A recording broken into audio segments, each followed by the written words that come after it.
എല്ലാം ഈശ്വരൻ കൃപ ചെയ്തു. സുവിശേഷത്തെ സ്നേഹിച്ച് ഉപവിഷ്ടരായിരിക്കുന്ന നിങ്ങൾക്കെല്ലാവർക്കും അനശ്വരനായ യേശു ക്രിസ്തുവിൻ്റെ അതുല്യമായ നാമത്തിൽ അഭിവാദനങ്ങൾ അർപ്പിച്ചുകൊള്ളുന്നു. ഇന്നത്തെ എൻ്റെ പ്രസംഗത്തിൻ്റെ പ്രമേയം അർദ്ധരാത്രിയിലെ സഹായകൻ. ഒന്നുകൂടെ പറയാം, പ്രസംഗത്തിൻ്റെ പ്രമേയം അർദ്ധരാത്രിയിലെ സഹായകൻ. ഉപോത്ബലകം ലൂക്കോസ് എഴുതിയ സുവിശേഷം 11-ാം അധ്യായം 5 മുതൽ ഏതാനും വാക്യങ്ങൾ. നമ്മുടെ കർത്താവായ യേശു ക്രിസ്തു തൻ്റെ ശിഷ്യന്മാരെ പ്രാർത്ഥിക്കുവാൻ പഠിപ്പിച്ച ശേഷം പ്രാർത്ഥന ഫലിക്കും എന്നുള്ളതിന് പറഞ്ഞ ഒരു ദൃഷ്ടാന്തമാണ് ഈ ഭാഗത്തുള്ളത്. ഇവിടെ പ്രധാനമായും സമയത്തിന് പ്രാധാന്യം കൊടുത്തുകൊണ്ട് പരസ്പര നിബദ്ധരായ 3 സ്നേഹിതന്മാരെ അവതരിപ്പിച്ചിട്ടുണ്ട്.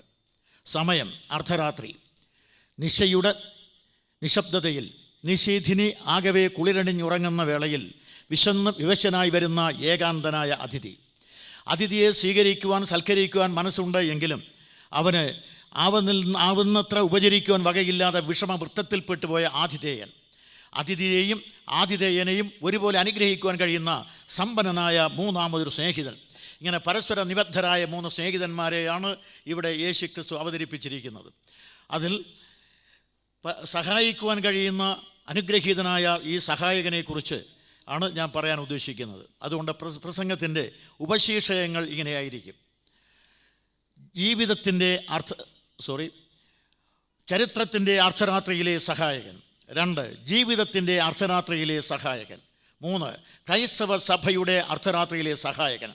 4, ന്യായവിധിയുടെ അർദ്ധരാത്രിയിലെ ന്യായാധിപൻ. ഈ 4 കാര്യങ്ങൾ ഞാൻ ഓടിച്ചു പറയുന്നതാണ്. നിങ്ങളുടെ വിലപ്പെട്ട ശ്രദ്ധ എൻ്റെ പ്രമേയത്തിലേക്ക് വിനീതമായി ക്ഷണിച്ചുകൊള്ളുന്നു. 1, ചരിത്രത്തിലെ അർദ്ധരാത്രിയിലെ സ്നേഹിതൻ. നമുക്ക് ഇന്ന് വരെ ലഭിച്ചിട്ടുള്ള ലോക ചരിത്രം എന്ന് പറയുന്നത് ഏകദേശം 5000 വർഷത്തിൻ്റേതാണ്, ലിഖിത ചരിത്രം. ഈ 5000 വർഷത്തെ ചരിത്രം പരിശോധിച്ചാൽ ചരിത്രത്തിന് ഒരു അർദ്ധരാത്രി ഉണ്ട് എന്ന് കാണാം.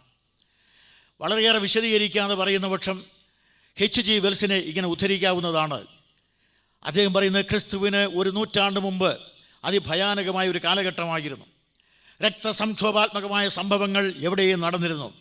രാജാക്കന്മാരും അതുപോലെ സമ്രാട്ടുകളുമെല്ലാം അവരുടെ രാജ്യത്തിൻ്റെ അതിർത്തികൾ വിശാലമാക്കിക്കൊണ്ടിരുന്നു. എവിടെയും ഭീകരമായിരിക്കുന്ന സംഭവങ്ങൾ അരങ്ങേറിയിരുന്നു എന്ന് അദ്ദേഹം പറയുന്നു. ഞാൻ ഈ കാര്യത്തെ തന്നെ അല്പം കൂടെ മുന്നോട്ട് കൊണ്ടുപോവുകയാണ്. ക്രിസ്തുവിന് ഒരു 600 വർഷങ്ങൾക്കപ്പുറം. അപ്പോൾ നമ്മൾ എത്തിച്ചേരുന്നത് 5000-ൻ്റെ മധ്യഭാഗത്താണ്. BC 2500 BC 500 എന്ന് പറയുന്ന കാലഘട്ടം. അങ്ങനെ 5000-ൽ 2500 വെച്ച് മുറിച്ചു മാറ്റിയാൽ നമ്മൾ BC 500-ലെത്തും. അതുകൊണ്ട് 500 മുതൽ ഇങ്ങോട്ടുള്ള കാലഘട്ടത്തെ അപഗ്രഥിച്ചാൽ മനസ്സിലാകുന്ന കാര്യമാണ് ഞാനിവിടെ വിശദീകരിക്കുന്നത്. ഇവിടെ ചരിത്രത്തിൻ്റെ അർദ്ധരാത്രിയിലെ സഹായകൻ എന്ന ഈ കുറിപ്പിൽ ഞാൻ 3 കാര്യങ്ങൾ ഉൾപ്പെടുത്തുന്നതാണ്. 1, മതമണ്ഡലം. 2, രാഷ്ട്രീയ മണ്ഡലം. 3, തത്വചിന്താ മണ്ഡലം. ഈ 3 മണ്ഡലങ്ങളും എങ്ങനെയായിരുന്നു? 1, മതമണ്ഡലം. മതപരമായി ചിന്തിക്കുന്ന പക്ഷം ലോകത്തിൽ നിന്നറിയപ്പെടുന്ന എല്ലാ മതങ്ങളുടെയും മാതാവെന്ന് അപരനാമത്തിൽ വിളിക്കുവാൻ കഴിയുന്നതാണ് കർമ്മകാണ്ഡ നിർഭരമായ യഹൂദമതം. ആചാരങ്ങൾ, അനുഷ്ഠാനങ്ങൾ, പ്രമാണങ്ങൾ, യാഗങ്ങൾ എന്നിവ കൊണ്ട് സമാലംകൃതമായ സമുന്നതമായൊരു മതമാണ് യഹൂദന്മാരുടെ മതം. 613 കൽപ്പനകൾ അക്കമിട്ട് എഴുതി കിട്ടിയൊരു പ്രമാണവും അനുഷ്ഠിക്കുവാൻ മതിയായ പഞ്ചയജ്ഞങ്ങളും അതിനനുസൃതമായിരിക്കുന്ന ധാരാളമായ ഉത്സവങ്ങളും മറ്റും നിറഞ്ഞ ഏറ്റവും കർമ്മപുഷ്കലമായ ഒരു മതമായിരുന്നു യഹൂദമതം. അതിൻ്റെ ഏറ്റവും വലിയ സവിശേഷത വിളങ്ങി ശോഭിക്കുന്നത് അതിൻ്റെ മനോഹരമായിരിക്കുന്ന സമാഗമന കൂടാരം, പിൽക്കാലത്തുണ്ടായ ദൈവാലയത്തിലാണ്. യഹൂദൻ്റെ ദൈവാലയത്തിൻ്റെ പ്രാകാരത്തിലേക്ക് ചെല്ലുമ്പോൾ തന്നെ നമുക്ക് പ്രഥമത കാണാൻ കഴിയുന്നത് ഒരു യാഗപീഠം.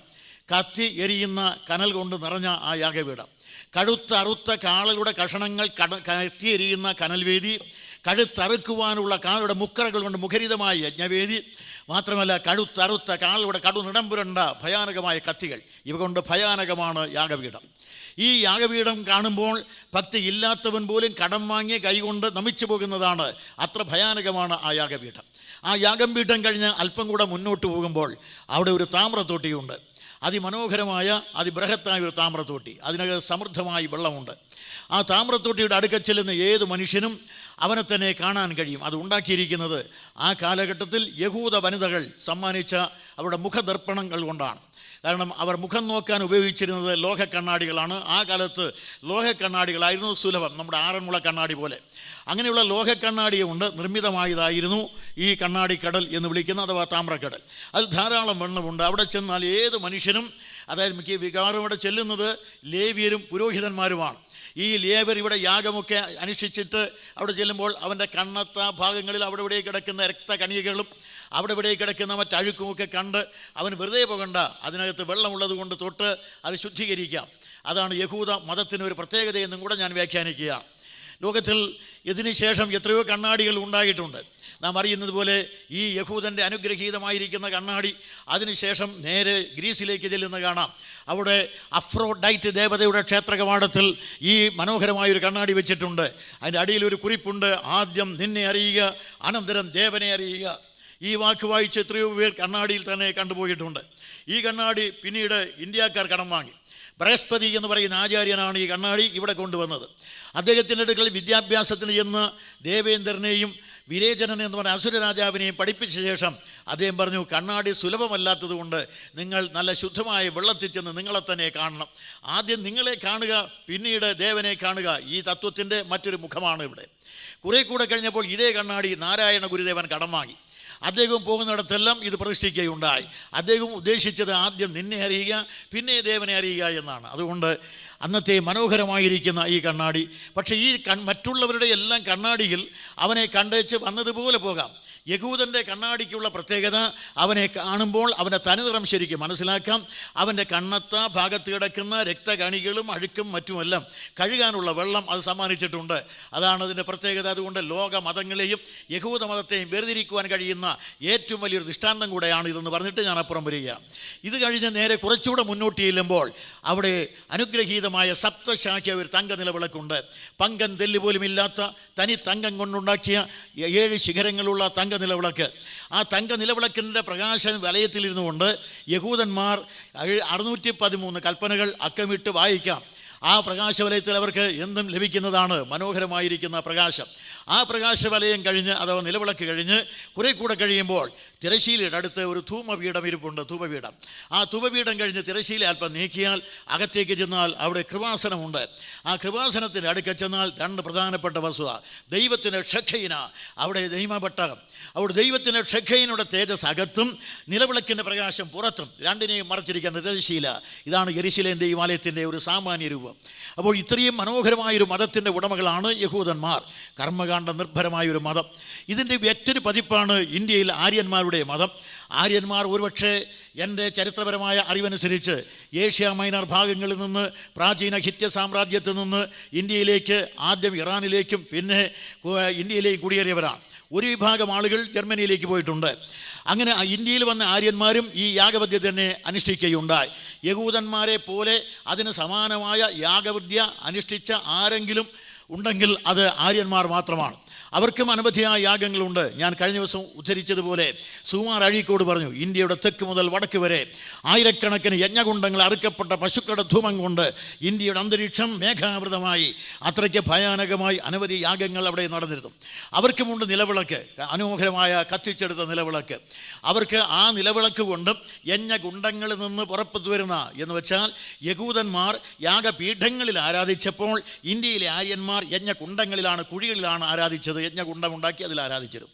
അപ്പോൾ ഈ എന്തായാലും ഈ യജ്ഞകുണ്ടങ്ങളിൽ നിതരാം പുറപ്പെടുന്ന അഗ്നിസ്ഫുലിംഗങ്ങളും ഈ അവരുടെ നിലവിളക്കിൽ നിന്ന് ലഭിച്ച ഈ പ്രകാശവും കൊണ്ട് യാതൊരു സംതൃപ്തിയും ലഭിക്കാത്തത് കൊണ്ട് ഒടുവിൽ അവർ സൂര്യനിലേക്ക് തിരിയുന്നത് കാണാം. ഒരുപക്ഷെ പ്രാചീന പേർഷ്യ മിത്രമതത്തിൽ നിന്ന് ലഭിച്ച ആശയമായിരിക്കും ഇന്ത്യയിലെ ആര്യന്മാരുടെ മിത്ര വണക്കം അഥവാ സൂര്യാരാധന. അത്രയും പറഞ്ഞ് തൽക്കാലം ഞാൻ ഈ ഭാഗം വിടുകയാണ്. ലോകത്തിലെ മതങ്ങൾ, ഈ മതങ്ങളുടെ അതിമനോഹരമായിരിക്കുന്ന ചിത്രമാണ് ഇവിടെയെല്ലാം ലഭിക്കുന്നത്. എവിടെയും യാഗങ്ങൾ, എവിടെയും യജ്ഞകുണ്ടങ്ങൾ, എവിടെയും നിലവിളക്കുകളിൽ നിന്നുള്ള തങ്കശോഭ, അതോടൊപ്പം തന്നെ യജ്ഞകുണ്ടങ്ങളിൽ നിന്നോ അതോടൊപ്പം യാഗപീഠങ്ങളിൽ നിന്നോ ഉയർന്നു വരുന്ന അഗ്നിസ്ഫുലിംഗങ്ങൾ, ഇവ കൊണ്ട് എവിടെയും പ്രകാശത്തിന് മതിയായ അവസ്ഥയുണ്ടായിരുന്നു എന്ന് പറഞ്ഞ് ഈ ഒന്നാമത്തെ പോയിന്റ് വിടുന്നു. രണ്ടാമത് രാഷ്ട്രീയ മണ്ഡലം പരിശോധിച്ചാൽ BC ഏകദേശം 8000 മുതലാണ് ഏറ്റവും സമർത്ഥന്മാരായ സമ്രാട്ടുകളെ കാണാൻ കഴിയുന്നത്. അതിൽ ഏറ്റവും മുൻപന്തി നിൽക്കുന്നത് അസീറിയൻ രാജാക്കന്മാരാണ്. ലോക സാമ്രാജ്യങ്ങളുടെ ചരിത്രത്തിൽ നാം അറിയുന്നിടത്തോളം അതിശക്തമായിരിക്കുന്ന അനവധി രാജാക്കന്മാർക്ക് ജന്മം കൊടുത്തവരാണ് അസീറിയന്മാർ. അസീറിയ സാമ്രാജ്യത്തിന് ജന്മം കൊടുത്തത് പ്രാചീന മെസപ്പൊട്ടോമിയയിൽ 4 വോള്യങ്ങളായി കിടക്കുന്ന ഭൂഭാഗം. അവിടെ നിന്ന് അസീറിയ അതിൻ്റെ വടക്ക് മേഖലയിലാണ്. ആ വടക്കൻ മേഖലയിൽ എത്രയോ നഗരങ്ങളുണ്ടായി, രാഷ്ട്ര നഗരങ്ങൾ. അങ്ങനെയുള്ള നഗരരാഷ്ട്രങ്ങൾ ഉണ്ടായിരുന്നു, എത്രയോ രാജാക്കന്മാരും ഉണ്ടായി. നമ്മുടെ ബൈബിളിൽ തന്നെ പേര് പറയുന്ന ചില രാജാക്കന്മാരുണ്ട്, അസീറിയൻ രാജാക്കന്മാർ. അതിലൊന്നാണ് തിക്ലത്-പിലേസർ, ശൽമനേസർ 5-ാമനാണ് ബൈബിളിൽ പറയുന്നത്. പിന്നെ യെശയ്യാവിൻ്റെ പ്രവചനം 20:1 നാം വായിക്കുന്ന സെർഗോൺ, ഒന്നല്ല സെർഗോന്മാർ 3 ഉണ്ടായിരുന്നു. അതിൽ 3-ാമത്തെ സെർഗോണാണ് അവിടെ എഴുതിയിരിക്കുന്നത്. അപ്പോൾ ചുരുക്കി പറഞ്ഞാൽ അനവധിയായ അസീറിയൻ രാജാക്കന്മാർ. പിന്നെ നമ്മളുടെ ബൈബിളിൽ എഴുതിയിട്ടില്ലാത്തതും ചരിത്രത്തിൽ കാണുന്നതുമായ അസീറിയൻ രാജാക്കന്മാരുടെ പരമ്പരയിൽ സെൻഹരീബ് ബൈബിളിൽ പറയുന്നുണ്ട്. അത് കഴിഞ്ഞാൽ അതുപോലെ എത്രയോ രാജാക്കന്മാരുണ്ടായി വന്നു. അതിൽ അസൂർ ബാനിപ്പാൽ, അസൂർ നാസീർപാൽ, അത് അദ്ദേഹമാണ് ഒടുവിലത്തെ രാജാവ്. BC 612 വരെ അസീറിയൻ സാമ്രാജ്യം സമുജ്വലമായി നിലനിൽക്കുകയുണ്ടായി. ആ അസീറിയൻ സാമ്രാജ്യം വളരെയേറെ ഉജ്ജ്വലമായിരുന്നു. അത് കഴിഞ്ഞ് തൊട്ട് പിന്നാലെ വരുന്ന മറ്റൊന്നാണ് അസീറിയൻ സാമ്രാജ്യത്തിൻ്റെ പതനം, ബാബിലോണിയ സാമ്രാജ്യത്തിൻ്റെ ഉദയം. BC 539 ആയപ്പോൾ അന്നത്തെ അസീറിയൻ സാമ്രാജ്യത്തിന് തിരശ്ശീല വീഴുകയും ബാബിലോണിയ സാമ്രാജ്യം ആരംഭിക്കുകയും ചെയ്തു. സമർത്ഥന്മാരായ നെബൂഖദ്നേസർ, അദ്ദേഹത്തിൻ്റെ മകൻ നെബൂഖദ്നേസർ, അദ്ദേഹത്തിൻ്റെ മകൻ ബൈബിളിൽ ദാനിയേൽ പ്രവചനത്തിൽ പറയുന്ന ബെൽഷസ്സർ എന്നിവരാണ് രാജ്യം നയിച്ചുകൊണ്ടിരുന്നത്. കുറേ കൂടെ കഴിഞ്ഞ BC 539 ആയി കഴിഞ്ഞപ്പോൾ ബാബിലോണിയ സാമ്രാജ്യവും തകരുകയുണ്ടായി. അതിനും തിരശ്ശീല വീണു. ഉയർന്നു വന്നത് പേർഷ്യൻ സാമ്രാജ്യം. സൈറസും കോറസും അർത്ഥശസ്രാവും അങ്ങനെ അനവധി മഹാന്മാരായ രാജാക്കന്മാർക്ക്, ചക്രവർത്തികൾക്ക് ജന്മം കൊടുത്ത് അദ്ദേഹം 120 സംസ്ഥാനങ്ങൾ വാണു എന്ന് ബൈബിൾ വിശേഷിപ്പിക്കുമ്പോൾ നമ്മുടെ ഇന്ത്യയുടെ പഞ്ചാബ് മേഖലയും കൂടെ കീഴടക്കിയിരുന്നു. അങ്ങനെ സമൃദ്ധമായ ഒരു സാമ്രാജ്യം അവർക്കുണ്ടായിരുന്നു. ഇവരെല്ലാം സമർത്ഥന്മാരായ സമ്രാട്ടുകളും സാരഥികളുമായിരുന്നു. അത് കഴിഞ്ഞ് അല്പം കൂടെ താഴോട്ട് വരുമ്പോൾ BC 331 നാം അറിയുന്നത് പോലെ ലോകത്തിലെ ഏറ്റവും വലിയ ജേതാവായി വെള്ളക്കുതിരകൾക്ക് സമാനമായ വലിയ അശ്വസേനയുമായിട്ട് കയറി വന്ന മഹാനായ അലക്സാണ്ടർ, അദ്ദേഹത്തിൻ്റെ പ്രൗഢമായിരിക്കുന്ന ആക്രമണത്തിന് മുമ്പിൽ അന്ന് നിലനിൽക്കുവാൻ കഴിയാതെ ആ ഭയാനകമായി ആക്രമിച്ച് മുന്നേറിയ അദ്ദേഹത്തിൻ്റെ സമരവീര്യത്തിന് മുമ്പിൽ എല്ലാ രാജ്യങ്ങളും കെട്ടടങ്ങിക്കൊണ്ടേയിരുന്നു. BC 331 ആർബലായിൽ വെച്ച് നടന്ന അതിഭയാനകമായ യുദ്ധത്തിൽ ദാര്യാവേശ് 3-ാമനെ സ്വന്തം കൈകൊണ്ട് വധിച്ചതിന് ശേഷം അലക്സാണ്ടർ പണ്ടത്തെ പ്രതികാരം തീർക്കുവാൻ, അഥേന ചുട്ടരിച്ചതിൻ്റെ പ്രതികാരം തീർക്കുവാൻ ശൂഷൻ രാജധാനിക്ക് സ്വന്തം കൈകൊണ്ട് തീ വെച്ചപ്പോൾ അന്നത്തെ പേർഷ്യൻ സാമ്രാജ്യത്തിൻ്റെ കഥയും അവസാനിക്കുകയുണ്ടായി. പിന്നെ ഉദയം ചെയ്ത് നാം അറിയുന്നത് പോലെ ഗ്രേക്കർ സാമ്രാജ്യം. ആ ഗ്രേക്കർ സാമ്രാജ്യത്തിന് അല്പായുസേ ഉണ്ടായിരുന്നുള്ളൂ. അത് 4 കഷണങ്ങളായി മാറി. അത് 63 വരെ അങ്ങനെ ഇങ്ങനെയൊക്കെ നിൽക്കുകയുണ്ടായി. 63 അന്നത്തെ റോമൻ കോൺസുലുകളിൽ ഏറ്റവും ശക്തനായിരുന്ന മഹാനായ പോംബി കിഴക്കൻ മേഖല മുഴുവൻ ആക്രമിച്ച് കിടക്കുമ്പോൾ, മറ്റൊരു മേഖല ആന്റണി പിടിച്ചടക്കിക്കൊണ്ടിരിക്കുമ്പോൾ, ഒക്ടേവിയൻ എന്ന് പിന്നീട് ചരിത്രം പറയുന്ന അനുഗ്രഹീതനായ സൈന്യാധിപൻ മറ്റൊരു മേഖല വിജയം കൊയ്തുകൊണ്ടിരിക്കുമ്പോൾ, ലോകം മുഴുവൻ അന്ന് റോമാ സാമ്രാജ്യത്തിൻ്റെ കീഴിലായി അറിയപ്പെടുന്ന അതിവിശാലമായ ഒരു സാമ്രാജ്യം ഉണ്ടായി. നമ്മുടെ കർത്താവായ യേശു ക്രിസ്തു ജനിക്കുന്നത് ആ സാമ്രാജ്യത്തിൻ്റെ കാലഘട്ടത്തിലാണ്. ഞാൻ ഇത്രയും പറഞ്ഞത് സാമ്രാജ്യ മണ്ഡലം. ഇത്രയും ഞാൻ പറയുമ്പോൾ ഇതിന് വേറെ അർത്ഥം വെച്ചാണ് പറയുന്നത്, നിങ്ങൾ മനസ്സിലാക്കണം. ഇങ്ങനെ രാഷ്ട്രീയ മണ്ഡലം. ഇനി നമുക്ക് തത്വചിന്തയുടെ മണ്ഡലം. തത്വചിന്താ മണ്ഡലത്തിലേക്ക് വരുമ്പോൾ കാണുവാൻ കഴിയുന്ന അതിമഹത്തായ മറ്റൊരു വസ്തുതയുണ്ട്. BC 600 മുതൽ ലോകപ്രസിദ്ധ ബൗദ്ധികാചാര്യന്മാർ, തത്വചിന്തയുടെ ആചാര്യന്മാരുണ്ടായി. ഗ്രീസിലെ ഏറ്റവും അറിയപ്പെടുന്നതായ സീനോ തുടങ്ങിയുള്ള ആചാര്യന്മാർ, ഗ്രീക്കിലെ അയോണിക് ദാർശനികന്മാർ, ഒന്നിനു പിറകെ ഒന്നായി ഉദയം ചെയ്ത ഗ്രീക്ക് അയോണിക് ദാർശനികന്മാരിൽ അഗ്രഗണ്യനായ സീനോ തുടങ്ങിയ ആചാര്യന്മാർ. കൂടെ കഴിയുമ്പോൾ സൂഫി ആചാര്യന്മാരിൽ നാം അറിയുന്ന ക്രിസ്തുവിന് മുമ്പേയുള്ള ക്രിസ്ത്യാനി എന്ന് വ്യവഹരിക്കപ്പെട്ട സോക്രട്ടീസ്, അദ്ദേഹത്തിൻ്റെ ശിഷ്യൻ പ്ലേറ്റോയുടെ ശിഷ്യൻ അരിസ്റ്റോട്ടിൽ, അങ്ങനെ ദാർശനിക മണ്ഡലത്തിൽ മുടിചൂടാ മന്നന്മാരായി വിരാജിച്ച 3 പേർ, ഗുരു, ശിഷ്യൻ്റെ ശിഷ്യൻ. അത് കഴിയുമ്പോൾ ഡെമോക്രീറ്റസ്, പൈതഗോറസ് തുടങ്ങി ഡയോജനീസ് വരെയുള്ള ഒരു നീണ്ട പരമ്പര അവർ തന്നെയുണ്ട്. അതേ കാലഘട്ടം പരിശോധിച്ചാൽ മറ്റൊരു യാഥാർത്ഥ്യം, ഇതെല്ലാം BC 600 മുതൽ 400 വരെയുള്ള കാലഘട്ടത്തെക്കുറിച്ചാണ് ഞാൻ ഈ പറയുന്നത്. അപ്പോൾ ഈ കാലഘട്ടം പരിശോധിച്ചാൽ ഇന്ത്യയിൽ യാജ്ഞവൽക്യൻ, ഉദ്ദാലകാരുണി, ശ്വേതകേതു തുടങ്ങി നിരവധി ഉന്നം പിഴയ്ക്കാത്ത ഉത്കട ചിന്തകൾ കൊണ്ട് ഉന്നതിയെ കണ്ടെത്തുവാൻ ശ്രമിച്ച ഉപനിഷത്ത് ആചാര്യന്മാർ. അത് കഴിഞ്ഞ് നേരെ ചൈനയിലേക്ക് ചെന്നാൽ ലാവോസ, കൺഫ്യൂഷ്യസ്, അവരും ഈ കാലഘട്ടം കാലഘട്ടത്തിലാണ് ജീവിച്ചിരുന്നത്. നേരെ പേർഷ്യൻ നാടുകളിലേക്ക് വന്ന സ്വരദുഷ്ടർ ആ കാലഘട്ടത്തിലാണ് ജീവിച്ചിരുന്നത്. ഇസ്രായേലിലെ പ്രവാചകന്മാരായ യെശയ്യ, മീഖ, ഹോശേയ ഇവരെല്ലാം ആ കാലഘട്ടത്തിൻ്റെ ഏറ്റവും വലിയ പ്രവാചകന്മാർ. ഇങ്ങനെ ഒരു കാലഘട്ടത്തെ മുഴുവനും പഠിപ്പിച്ച അതിമഹത്തായ ആചാര്യന്മാരുടെയും ധീരന്മാരായ സേനാനികളുടെയും കാലഘട്ടമായിരുന്നു.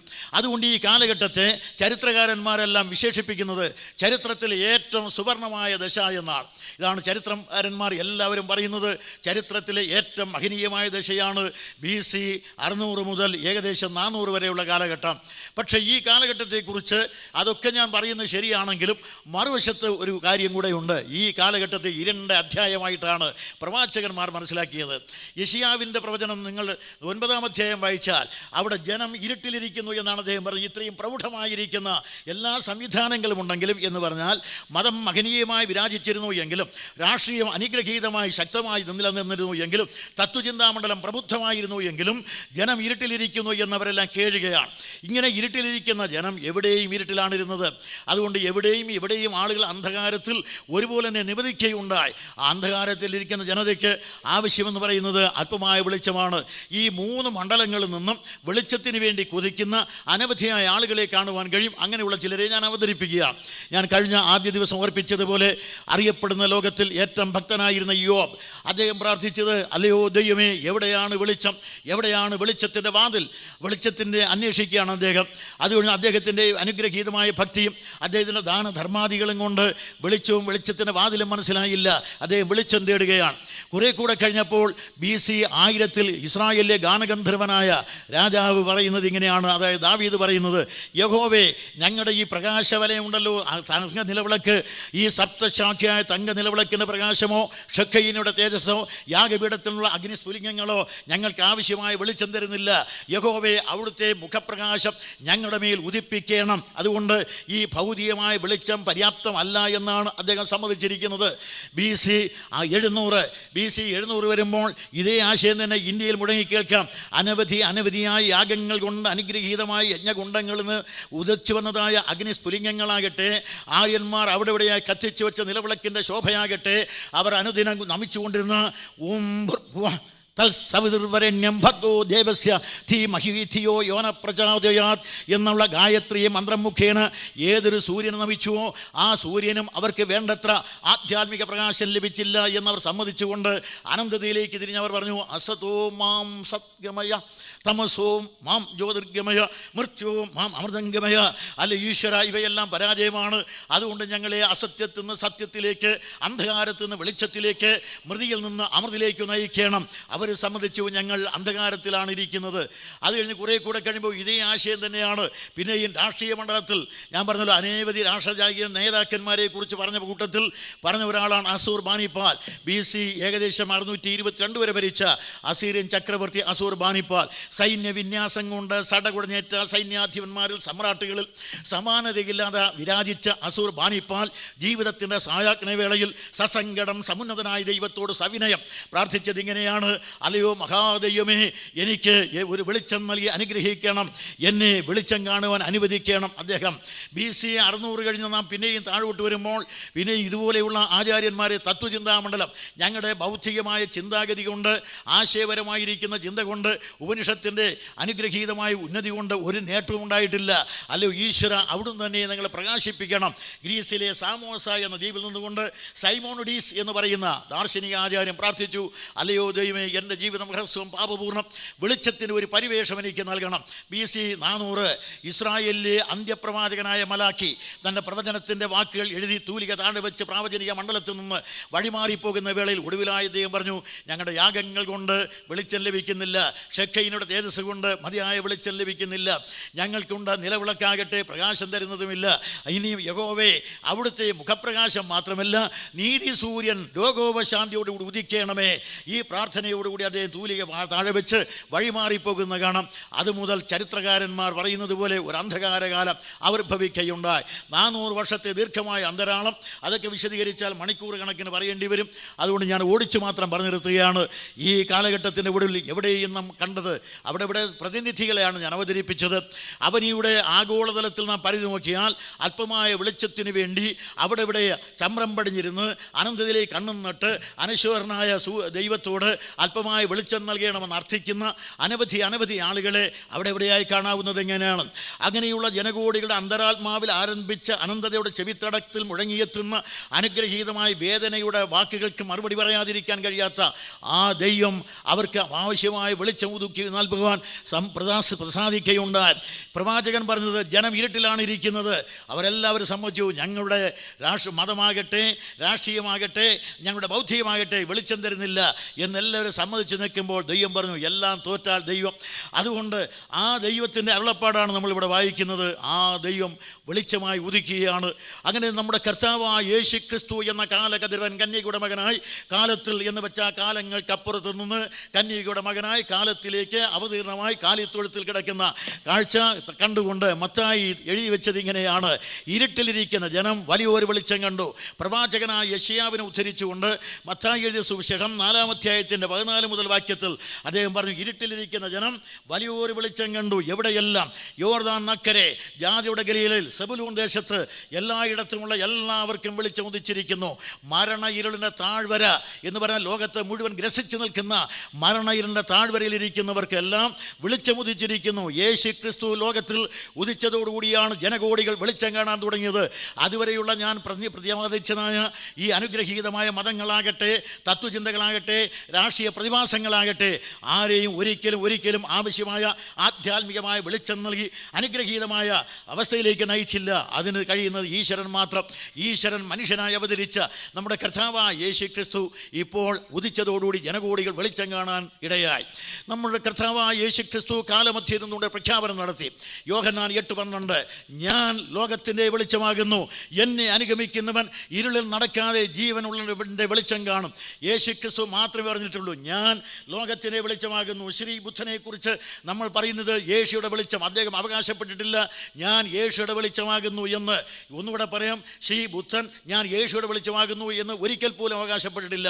വിവേകാനന്ദനെ കുറിച്ച് നമ്മൾ പറയുന്നു ഇന്ത്യയുടെ വെളിച്ചമെന്ന്. അദ്ദേഹം ഒരിക്കൽ പോലും അവകാശപ്പെട്ടിട്ടില്ല ഞാൻ ഇന്ത്യയുടെ വെളിച്ചമാകുന്നു എന്ന് നമ്മൾ ആരോപിക്കുന്നതാണ്. നേരെ മറിച്ച് ലോകചരിത്രത്തിൽ ഞാൻ ലോകത്തിൻ്റെ വെളിച്ചമാകുന്നു എന്ന് അരുളി ചെയ്തുകൊണ്ട് കാലത്തിൽ അവതീർണമായി തൻ്റെ കമനീയമായിരിക്കുന്ന വെളിച്ചത്തിൻ്റെ കതിരുകൾ വീശിയടിച്ച് കാരിരുളിൽ ആണ്ടുപോയ ജനകോടികളെ കമനീയമായ വെളിച്ചത്തിലേക്ക് നയിച്ച ഏതെങ്കിലും ഒരു ആചാര്യനുണ്ടെങ്കിൽ, ഒരു ഗുരു ഉണ്ടെങ്കിൽ, ഒരു മതസ്ഥാപകനുണ്ടെങ്കിൽ, അനുഗ്രഹീതനായ അനന്യസാധാരണമായ അവതാരപുരുഷൻ ഉണ്ടെങ്കിൽ അവനാണ് ഞാൻ പ്രസംഗിക്കുന്ന, നാം അംഗീകരിക്കുന്ന നമ്മുടെ കർത്താവായ യേശു ക്രിസ്തു. ഈ യേശു ക്രിസ്തു ലോകത്തിൽ വന്നതുകൊണ്ടാണ് ലോകം വെളിച്ചം കാണാനിടയായത്. ഇന്ന് ക്രിസ്തുമാർഗത്തെ എതിർക്കുന്ന അനവധി ആളുകളുണ്ട്.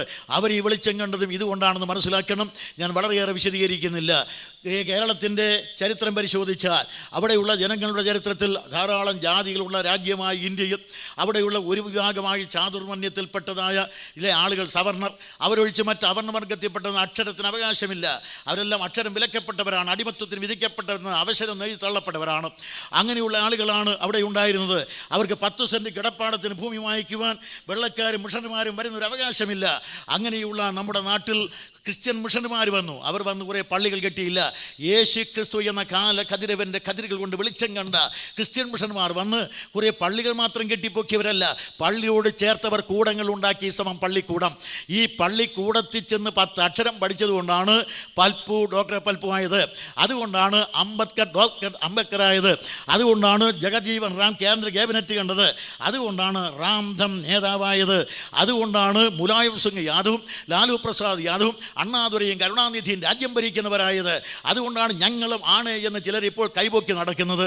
അവിടെ ഒരു കാര്യം മനസ്സിലാക്കണം, വെള്ളാപ്പള്ളിയും ഒക്കെ മനസ്സിലാക്കേണ്ട കാര്യം, ഈ സുവിശേഷം ഇന്ത്യയിൽ വന്നതുകൊണ്ടാണ് ഇന്ന് കാണുന്ന അഭ്യുദയം ഈ ജനവർഗത്തിന് ലഭിച്ചത്. അതൊക്കെ വിശദീകരിച്ചാൽ 4-5 മണിക്കൂർ അത് തന്നെ പ്രസംഗിക്കാൻ എനിക്ക് സാധിക്കും.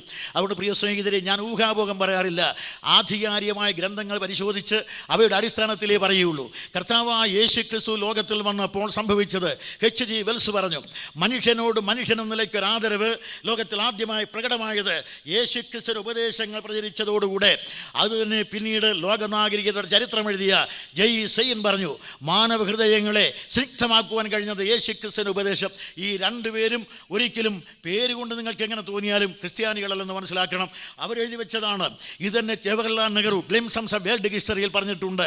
യേശു ക്രിസ്തു ലോകത്തിൽ വന്നതുകൊണ്ട് ലഭിച്ച നേട്ടം എന്താണ്, ഇവിടെയുള്ള മതവും ഉണ്ടായതും അതുകൊണ്ടാണെന്ന് മനസ്സിലാക്കുക. അവിടെ ചുരുക്കി പറഞ്ഞാൽ നമ്മുടെ കർത്താവായ യേശു ക്രിസ്തു ലോകത്തെ പ്രകാശിപ്പിക്കുന്ന നീതിയുടെ സൂര്യനായിരുന്നു. അതിനപ്പുറം വിശദീകരിക്കാൻ സമയമില്ലാത്തത് കൊണ്ട് ഞാനിവിടെ നിർത്തിയാണ്. ഞാൻ ലോകത്തിൻ്റെ വെളിച്ചമാകുന്നു. ഇത് പൊതുവായി കർത്താവ് പറയുകയും ആ വെളിച്ചം അന്ധകാരാവൃതമായ ലോകത്തിൻ്റെ എല്ലാ ഭാഗത്തെയും പ്രകാശിപ്പിക്കുകയും ചെയ്തു.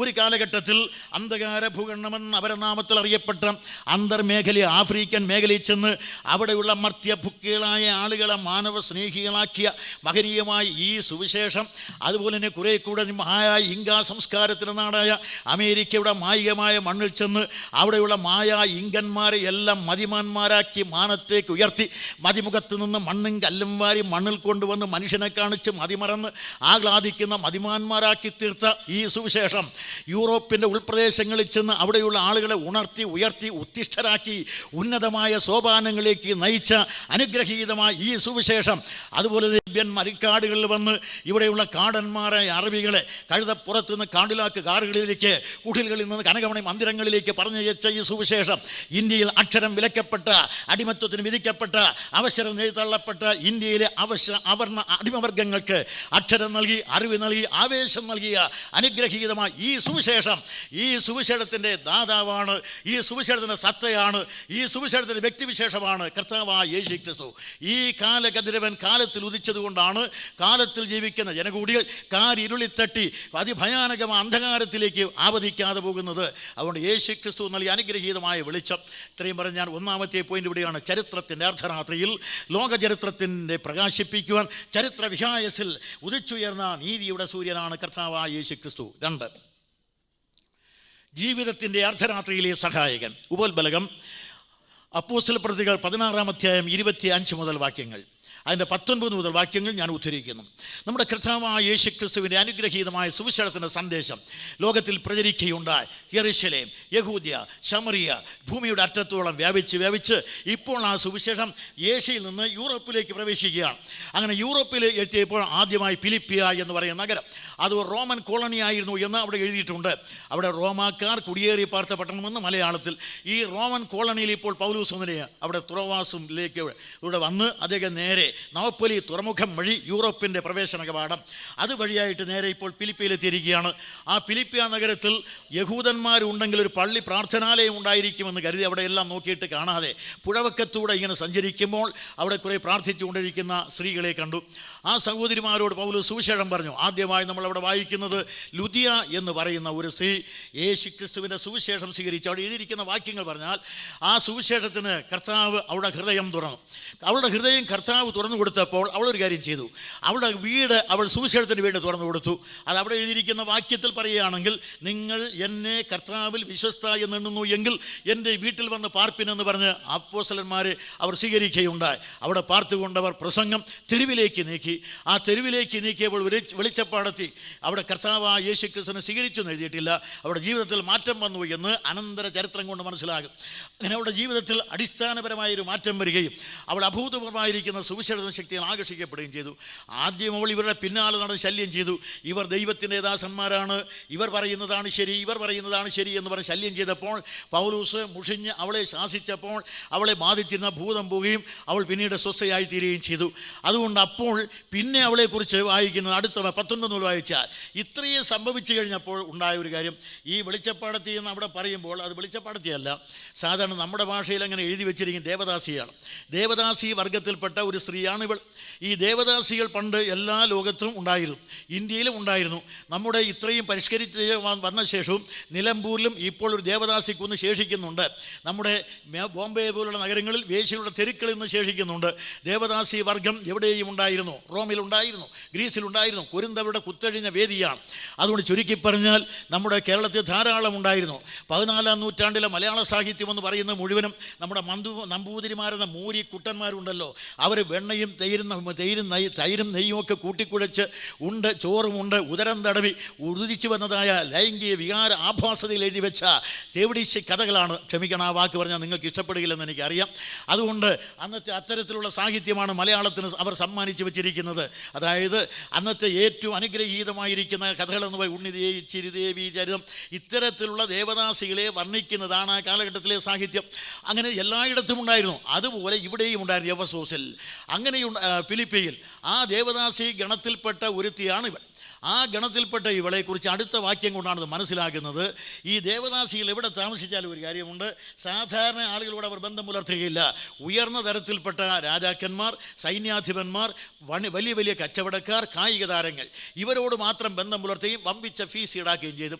ഇങ്ങനെ വമ്പിച്ച ഫീസ് ഈടാക്കിയാൽ ഒരു വിഹിതം അവർ ഏതൊരു ക്ഷേത്രത്തോട് ബന്ധപ്പെട്ടിരിക്കുന്നുവോ ആ ക്ഷേത്രത്തിന് കൊടുക്കണം. ഒരു വിഹിതം രാജാവിൻ്റെ ഖജനാവിലേക്ക് പോകണം. അത് വളരെ പ്രാചീനമായ ആചാരമായതുകൊണ്ടാണ് ബൈബിളിലെ ഒരു ഭാഗത്ത് എഴുതിയിരിക്കുന്നത്, വേശ്യയുടെ കൂലി ദൈവാലയ ഭണ്ഡാരത്തിൽ വരാൻ പാടില്ല. ഇത് പ്രാചീനമായ ഒരു ആചാരത്തിൻ്റെ അവശേഷമാണ്. അത് കഴിഞ്ഞ് കുറേ കൂടെ കഴിയുമ്പോൾ നമ്മൾ മനസ്സിലാക്കുന്നത് ഇതിൽ ഒരു വിഹിതം ഇവർക്കെടുക്കാം, അങ്ങനെ 3ആയി വീതിക്കുക. ഇപ്പോൾ ഈ വാക്യത്തിൻ്റെ ഭാഗം വായിച്ചാൽ അവിടെ ഇരിക്കുന്നത്, ഇവൾ ഈ വെളിച്ചപ്പാടത്തി എന്ന് പറയുന്ന ഈ വനിതയിൽ ഒരു മാറ്റം ഉണ്ടായപ്പോൾ ഈ തൊഴിൽ നിർത്തിയെന്ന് തോന്നുന്നു. അതുകൊണ്ട് യജമാനന്മാരുടെ ആശ വൈപ്പോയികയാൽ, അങ്ങനെ ഉണ്ടോ എന്ന് നോക്കിക്കോ, അതുകൊണ്ട് യജമാനന്മാരുടെ ആശ വൈപ്പോയികയാൽ അവിടെ യജമാനന്മാരുടെ ആശ വൈപ്പോയി എന്ന് പറഞ്ഞാൽ വേശ്യയെ വെച്ച് കാശാക്കുന്ന ആശാന്മാരുടെ കാശുണ്ടാക്കാനുള്ള ആശ വൈപ്പോയതുകൊണ്ട് യേശുക്രിസ്തുവിൻ്റെ സുവിശേഷം അവിടെ വന്നപ്പോൾ ഈ പരിവർത്തനം വരുത്തുന്നത് കൊണ്ട് കോപാവേശം കൊണ്ട് ഇവർ ഇപ്പോൾ അധികാരി വൃന്ദത്തിന് അടുക്കച്ച് നാവലാതി ബോധിക്കുകയാണ്. ഇവർ പറയുന്നത് എങ്ങനെയാണ്, റോമാക്കാരായ നമുക്ക് അംഗീകരിക്കാനും അനുസരിപ്പാനും പാടില്ലാത്ത കാര്യങ്ങളെ, അതായത് അപ്പോസ്തല പ്രവൃത്തി 16-19 വാക്യം വായിക്കേണ്ട, അവിടെ റോമാക്കാരായ നമുക്ക് അംഗീകരിപ്പാനും അനുസരിപ്പാനും പാടില്ലാത്ത കാര്യങ്ങളെ പ്രസംഗിക്കുന്നവർ ഇവിടെയും എത്തിയിരിക്കുന്നു എന്നാണ് പരാതി. ഈ പരാതി എന്ന് പറയുന്നത് ഇന്നുള്ളതാണ്. ഇന്നും ഇന്ത്യയിലും ഇതാണ് ഈ പരാതി ഉള്ളത്, ഇവിടെയും അതിൻ്റെ ബാക്കിയാണ്. അതുകൊണ്ട് നമുക്ക് അംഗീകരിക്കാൻ പാടില്ലാത്ത ആചാരങ്ങൾ നിനക്ക് എന്തൊക്കെ അംഗീകരിക്കാം, റോമാക്കാരായി നിങ്ങൾക്ക് എന്തെല്ലാം അംഗീകരിക്കാം, വേശ്യ വെച്ച് കാശാക്കാം, ഏറ്റവും ഹീനമായ കർമ്മങ്ങൾ ചെയ്യാം, അതുപോലെ തന്നെ റോമെ എന്ന ദേവിയെ ആരാധിക്കാം, ജൂപ്പിറ്റർ എന്ന ദേവനെ ആരാധിക്കാം, എല്ലാം മ്ലേച്ഛകർമ്മങ്ങളും ആരാധിക്കാം. അതെല്ലാം നിനക്ക് അംഗീകരിപ്പാനും അനുസരിപ്പാനും പറ്റിയതായ കാര്യങ്ങളാണ്.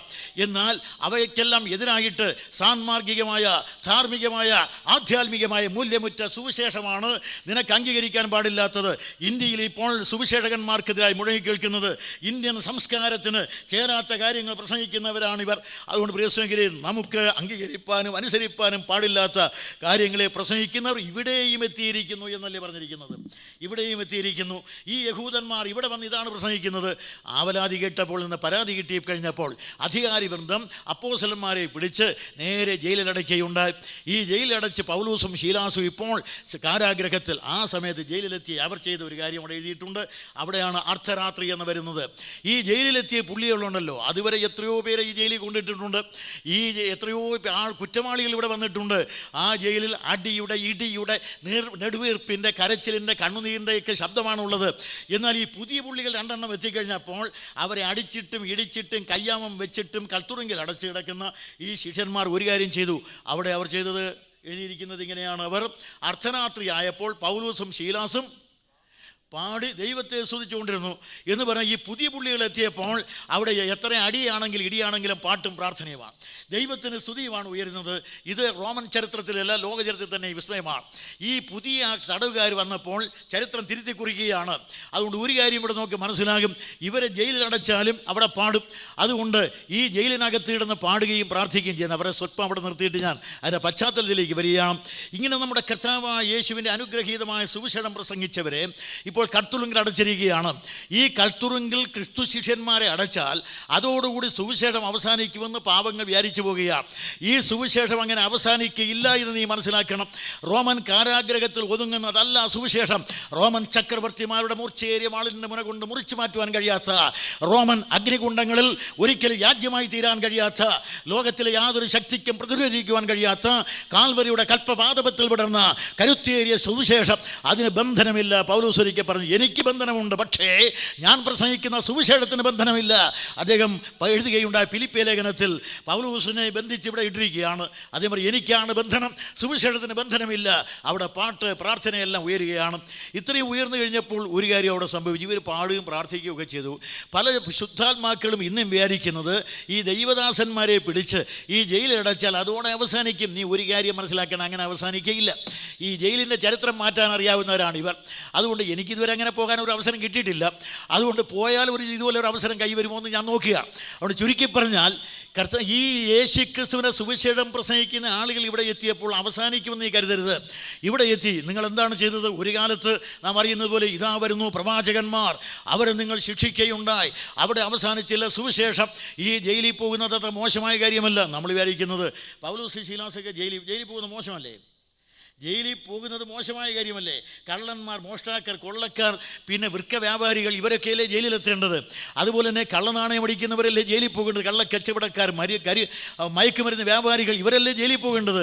പക്ഷേ അവരൊക്കെ പോവുകയില്ലെങ്കിലും ക്രിസ്തു ശിഷ്യന്മാരെ അടയ്ക്കും. പക്ഷേ ഈ ജയിലിൽ പോകുന്ന ഒരു മോശമായ കാര്യമല്ല.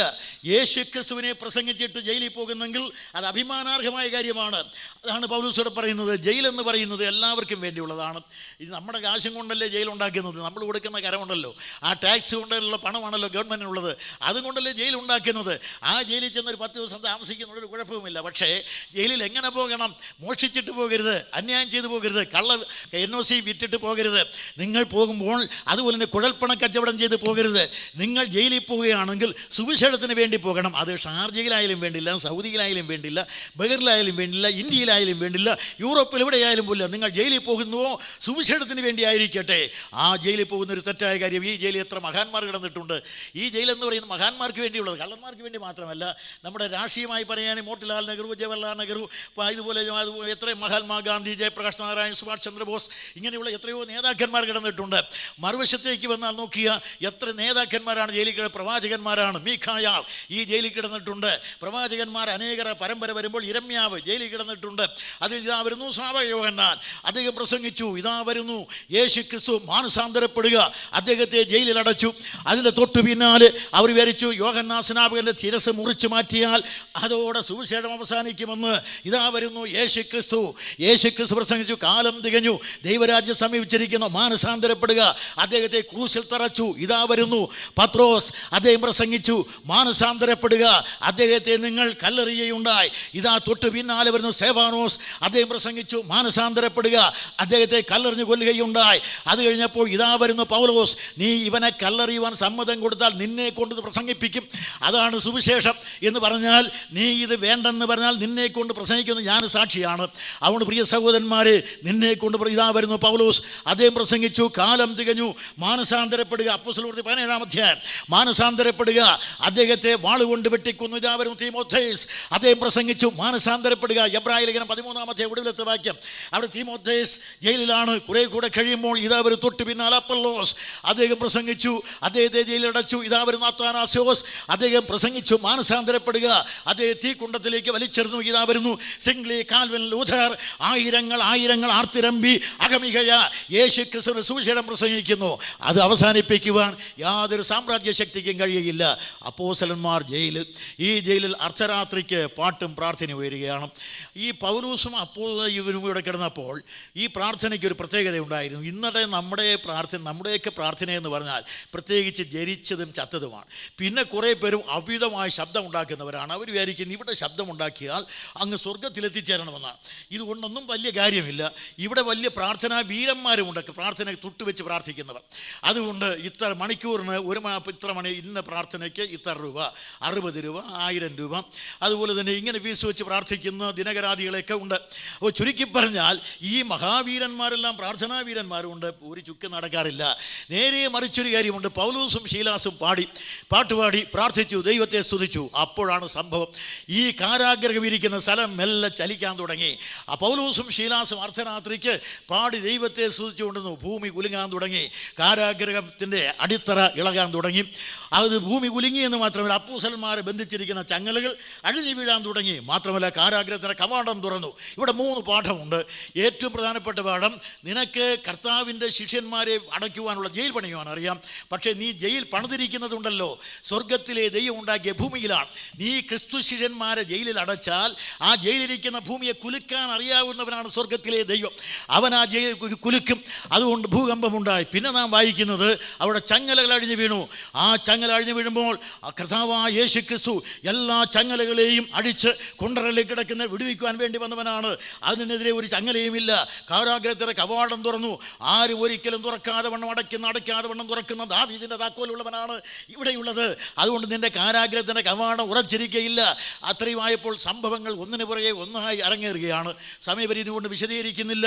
ഈ സമയത്ത് ഇങ്ങനെ ദൈവം പ്രവർത്തിക്കുകയാണ്. ഇവിടെ അഭൂതപൂർവമായ ഭൂകമ്പങ്ങളും ചങ്ങല അഴിഞ്ഞും കാരാഗ്രഹ കവാടം തുറക്കലും എല്ലാം നടക്കും. പ്രാർത്ഥനയും എല്ലാം നടന്നുകൊണ്ടിരിക്കുമ്പോൾ ദൈവത്തിൻ്റെ പ്രവൃത്തി ഗംഭീരമായി നടക്കുമ്പോൾ മറുവശത്ത് ഒരുത്തൻ ആത്മഹത്യ ചെയ്യാൻ പോവുകയാണ്.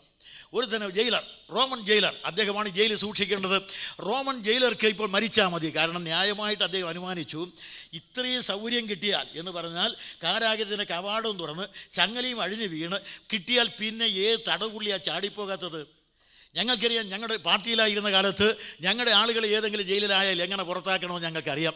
ഞങ്ങൾ ബ്രേക്ക്ഫാസ്റ്റ് കൊടുത്ത് തിരിച്ചു കഴിയുമ്പോൾ 2 മണിക്കൂർ ആൾ പുറത്തെത്തും. അത് അപ്പത്തിനകത്ത് അരം വെച്ചാണ് കൊടുക്കുന്നത്. ഇപ്പോൾ പറയുന്നതേ ഉള്ളൂ, അന്ന് പറയുകയില്ല. അവിടെ ചുരുക്കി പറഞ്ഞാൽ ആൾ പുറത്ത് വരും, അത് ഞങ്ങൾക്കറിയാം. പക്ഷേ ഒരു കാര്യമുണ്ട്, ഈ ജയിലുണ്ടല്ലോ, ഈ ജയിലിനകത്ത് ഇപ്പോൾ ദൈവം പ്രവർത്തിച്ചപ്പോൾ ഇവിടെ മറുവശത്ത് ഒരുത്തൻ ആത്മഹത്യ ചെയ്യാൻ തുടങ്ങുകയാണ്. പലയിടത്തും അങ്ങനെയാണ്. ഈശ്വരൻ പ്രവർത്തിച്ചു കൊണ്ടിരിക്കുമ്പോൾ യേശുക്രിസ്തുവിനെ സുവിശേഷം പ്രസംഗിക്കുമ്പോഴും ചിലർക്ക് ആത്മഹത്യ ചെയ്തേ തീരുകയുള്ളൂ. അതിനുവേണ്ടി മോഹിക്കുകയാണ്. എന്താണ് ഈ ആത്മഹത്യ എന്ന് പറഞ്ഞാൽ, ഫിലിപ്പിയിലെ കാരാഗ്രഹ പ്രമാണി ആത്മഹത്യയ്ക്ക് പോവുകയാണ്. അദ്ദേഹം ചോദിച്ചു, വെളിച്ചം എവിടെ? എന്തിന്? തന്നെ ഏൽപ്പിച്ചിരിക്കുക തടവുള്ളികൾ ചാടിപ്പോയിരിക്കുകയാണ്. അന്നത്തെ റോമൻ നിയമം ഇതാണ്, ഏതെങ്കിലും ഒരു ജയിലറെ ഏൽപ്പിച്ചിരിക്കുക തടവുള്ളി അവൻ്റെ കയ്യിൽ നിന്ന് ചാടിപ്പോയാൽ പിറ്റേ ദിവസം വിസ്താര വിധേയമായിട്ട് ഈ ജയിൽ പുള്ളി ഏത് ശിക്ഷ അനുഭവിക്കണോ ആ ശിക്ഷ ഈ ജയിലർ അനുഭവിക്കണം. അങ്ങനെ ജയിലർ അനുഭവിക്കേണ്ടി വരും, നിയമഹസ്തത്തിൽ വീഴണം. ഈ തടവുള്ളികൾ ചാടിപ്പോയി എന്ന് ഇദ്ദേഹം അങ്ങ് അനുമാനിച്ചിട്ട് വിചാരിച്ചു, നാളെ ശിക്ഷ വഹിക്കണം. ആ ശിക്ഷ ലഭിക്കാതിരിക്കേണ്ടതിന് ഇന്നേ മരിച്ചേക്കാമെന്ന് കരുതിയാണ് ഇയാൾ മരിക്കാൻ തുടങ്ങുന്നത്. ഈ മരിക്കാൻ തുടങ്ങുന്ന ആളുകൾ ആത്മഹത്യ എന്നാണ് ഇതിനെ വിളിക്കുന്നത്. എന്താണ് ഈ ആത്മഹത്യ എന്ന് പറഞ്ഞാൽ? ആത്മഹത്യ എന്ന് പറഞ്ഞാൽ എന്താണ്? സ്വയം മരിക്കുക അല്ലേ? മനുഷ്യൻ മനസ്സോടെ മരിക്കുന്നതിനാണ് ആത്മഹത്യ. പക്ഷേ ഞാനങ്ങനെ സമ്മതിക്കുകയില്ല. ആത്മഹത്യ എന്ന് പറയാൻ മനുഷ്യൻ മനസ്സോടെ മരിക്കുന്നതാണ്. അത് ഈ ശരീരത്തിൽ നിന്ന് ജീവനെ വേർപെടുത്തുന്ന ഒരു പ്രക്രിയയാണ് ഇവിടെ നടത്തുന്നത്. ഇതല്ല ആത്മഹത്യ. യഥാർത്ഥത്തിൽ ആത്മഹത്യ എന്ന് പറഞ്ഞാൽ മനുഷ്യൻ മനസ്സോടെ നരകത്തിലേക്ക് പോകുന്നതാണ്. അതാണ് യഥാർത്ഥ മരണം. അതുകൊണ്ട് മനുഷ്യൻ മനസ്സോടെ നരകത്തിലേക്ക് പോകുന്നതാണ് യഥാർത്ഥ ആത്മഹത്യയെങ്കിൽ രക്ഷിക്കപ്പെടാത്ത ഏവരും ഈ ആത്മഹത്യയിലാണ്. ഇവിടെയും ഇപ്പോൾ ദുബായിലും ഈ സദസ്സിലും അങ്ങനെയുള്ള ആളുകളുണ്ടോ എന്ന് എനിക്ക് അറിഞ്ഞുകൂടാ. അവിടെ പ്രിയ സഹോദരന്മാരെ, നിങ്ങൾ ഈ പാപത്തിൽ തന്നെ ജീവിക്കുന്നു എങ്കിൽ നിങ്ങൾ ആത്മഹത്യാപരമായി ജീവിക്കുകയാണ്. പാപം നിങ്ങളെ നയിക്കുന്നത് ഈ ഭയാനകമായ ആത്മഹത്യയിലേക്കാണ്. ഇവിടെ കുറേ ആത്മഹത്യയുടെ ചരിത്രമൊക്കെ കേട്ടിട്ടുണ്ട്, ഇവിടെയും നടന്നിട്ടുണ്ട്. അത് എല്ലാം ഞാൻ വിശദീകരിക്കുന്നില്ല. എവിടെയും ആത്മഹത്യകൾ നിരന്തരം. ആത്മഹത്യയ്ക്ക് ഇപ്പോൾ സാധൂകരണം നൽകുന്ന പുസ്തകം ഇംഗ്ലണ്ടിൽ ഇറങ്ങിയിട്ടുണ്ട്. അതിൻ്റെ ഒരു കോപ്പി എനിക്കും കിട്ടിയിട്ടുണ്ട്. ചുരുക്കി പറഞ്ഞാൽ ആത്മഹത്യയ്ക്ക് ന്യായീകരണം നൽകുന്നുണ്ട്. എന്നാൽ ഒരു കാര്യം നീ മനസ്സിലാക്കണം, ഇവിടെ മരിച്ചതുകൊണ്ട്, കയറി തൂങ്ങിയതുകൊണ്ടോ, കത്തി കൊണ്ട് കുത്തിയതുകൊണ്ടോ, തോക്കുകൊണ്ട് വെടിവെച്ചതുകൊണ്ടോ ഒന്നും നിൻ്റെ പ്രശ്നം തീരുകയില്ല. കടലിൽ ചാടിയാൽ, കായലിൽ ചാടിയാൽ പ്രശ്നം തീരുകയില്ല. കാരണം ഇവിടെ നീ മരിച്ചാൽ തുറക്കുന്നത് അക്കരെയാണ്. അതുകൊണ്ട് നിൻ്റെ പ്രശ്നം ഇവിടെ തീരുകയിൽ ആത്മഹത്യ കൊണ്ട്. അതുകൊണ്ട് കത്തിയിൽ അവസാനിപ്പിക്കാതിരിക്കണം ജീവിതം. ആത്മഹത്യാ പ്രേരണയ്ക്ക് നമുക്കറിയാം എന്താണ് കാരണം.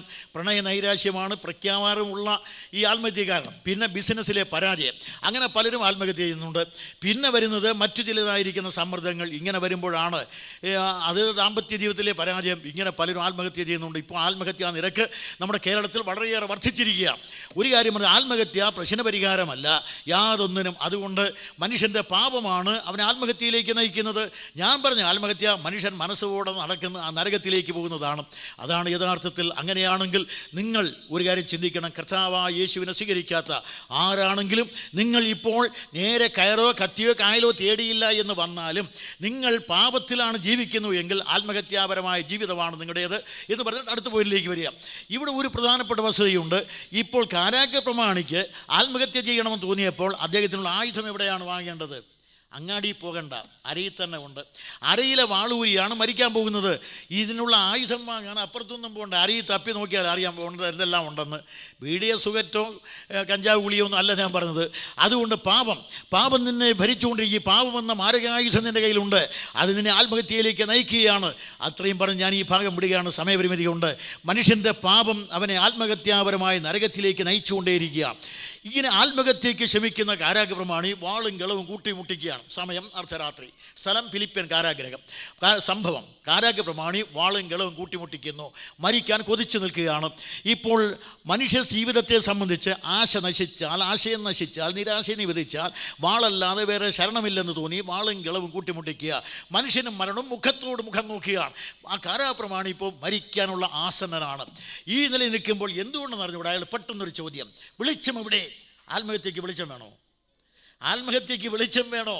ആത്മഹത്യ ചെയ്യാൻ പോകുന്ന ഒരുത്തിന് വെളിച്ചം വേണോ എന്ന് എനിക്ക് അറിഞ്ഞുകൂടാ. ഏതായാലും ആത്മഹത്യ പ്രേരണ വരാത്ത ആരെങ്കിലും ഇവിടെ ഇരിപ്പുണ്ടോ? ഒരിക്കലെങ്കിലും എനിക്കൊന്ന് മരിച്ചാൽ കൊള്ളാം എന്ന് തോന്നാത്ത പ്രണയ നൈരാശ്യം വന്നോ, പരീക്ഷയിൽ തോറ്റോ, ബിസിനസ്സിൽ പരാജയം വന്നോ, ഒരിക്കലെങ്കിലും ഉണ്ടോ? പക്വതമാരായാലും വേണ്ടില്ല. എനിക്കുണ്ടായിട്ടുണ്ട്. രക്ഷിക്കപ്പെടുന്നതിന് മുമ്പ് ഉണ്ടായിട്ടുണ്ട്. അതൊന്ന് മരിച്ചാൽ കൊള്ളാമെന്ന്. പക്ഷേ മരിച്ചില്ല. ഒരു കാര്യം, ഇതുപോലെ ആത്മഹത്യക്കുള്ള പ്രേരണ പലപ്പോഴും നമ്മുടെ മനസ്സിൽ ഉദിക്കും. ചില ആളുകൾക്ക് അതൊരു പ്രേരണയായിട്ട് തന്നെ ഇന്ന് വരിക. ഇയാൾ പക്ഷേ ഭാഗ്യത്തിന് കയറി ചോദിച്ചു, വെളിച്ചം എവിടെ എന്ന് ചോദിച്ചാൽ കഴിഞ്ഞപ്പോൾ പിന്നെ വെളിച്ചമൊന്നുമില്ല. വെളിച്ചം എവിടെയെന്ന് ചോദിക്കുമ്പോൾ ഒരു കാര്യം, അകത്തുനിന്നൊരു ശബ്ദം കേൾക്കാം, നിനക്കൊരു ദോഷവും ചെയ്യരുത്, ഞങ്ങൾ ഇവിടെയുണ്ട്. ഇവിടെ വെളിച്ചം എവിടെ? ദൈവകൃപയുടെ ഉദയമാണിത്.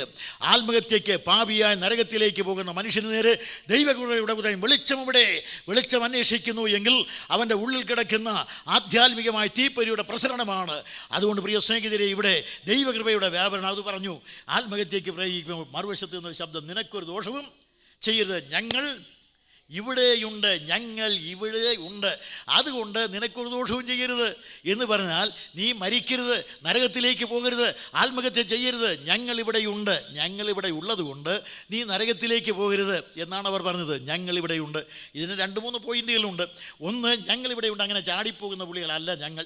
അതുകൊണ്ട് കാരാഗ്രഹത്തിൻ്റെ കവാടം തുറന്നു കിട്ടിയാൽ, ചങ്ങലകൾ അഴിഞ്ഞു വീണാൽ, സൗകര്യപൂർവമായി വന്നാൽ ഞങ്ങളങ്ങനെ ഓടിപ്പോകുകയില്ല. നമ്മുടെ ഇന്ത്യയിൽ ശോഭരാജ് എന്ന് പറയുന്ന പുള്ളി നമ്മുടെ പ്രധാനമന്ത്രിയുടെ മൂക്കിൻ്റെ കീഴിൽ തിഹാർ ജയിലിൽ ചാടിപ്പോയിട്ടുണ്ട്. ഇതുപോലെ കനകാവസരം കയ്യിൽ കിട്ടിയാൽ കളഞ്ഞു കുളിക്കുന്ന വല്ല കുറ്റവാളികളുമുണ്ടോ? പക്ഷേ അവർ പറഞ്ഞു, ഞങ്ങളങ്ങനെ പോകുകയില്ല, ഞങ്ങൾ ഇവിടെയുണ്ട്, നിനക്കൊരു ദോഷവും ചെയ്ത്. നമ്മുടെ ഈ പ്രിയ സഹോദരന്മാർ, യോഗ സംഘാടകർ, അവരും ഇതാണ് പറയും, ഞങ്ങൾ കുറേ പേര് ഇവിടെ വന്നിട്ടുണ്ട്, ജോലിക്ക് വേണ്ടി വന്നതാണ്, എങ്കിലും ഞങ്ങളോടൊപ്പം ജോലി തേടി മലയാള മണ്ണിൽ നിന്ന് വന്ന് നിങ്ങൾ ഒരിക്കലും ഞങ്ങളിവിടെയുണ്ട്, നിനക്കൊരു ദോഷവും ചെയ്യരുത്. ഇത് പറയാനാണ് യോഗം വിളിച്ചു കൂട്ടിയിരിക്കുന്നത്.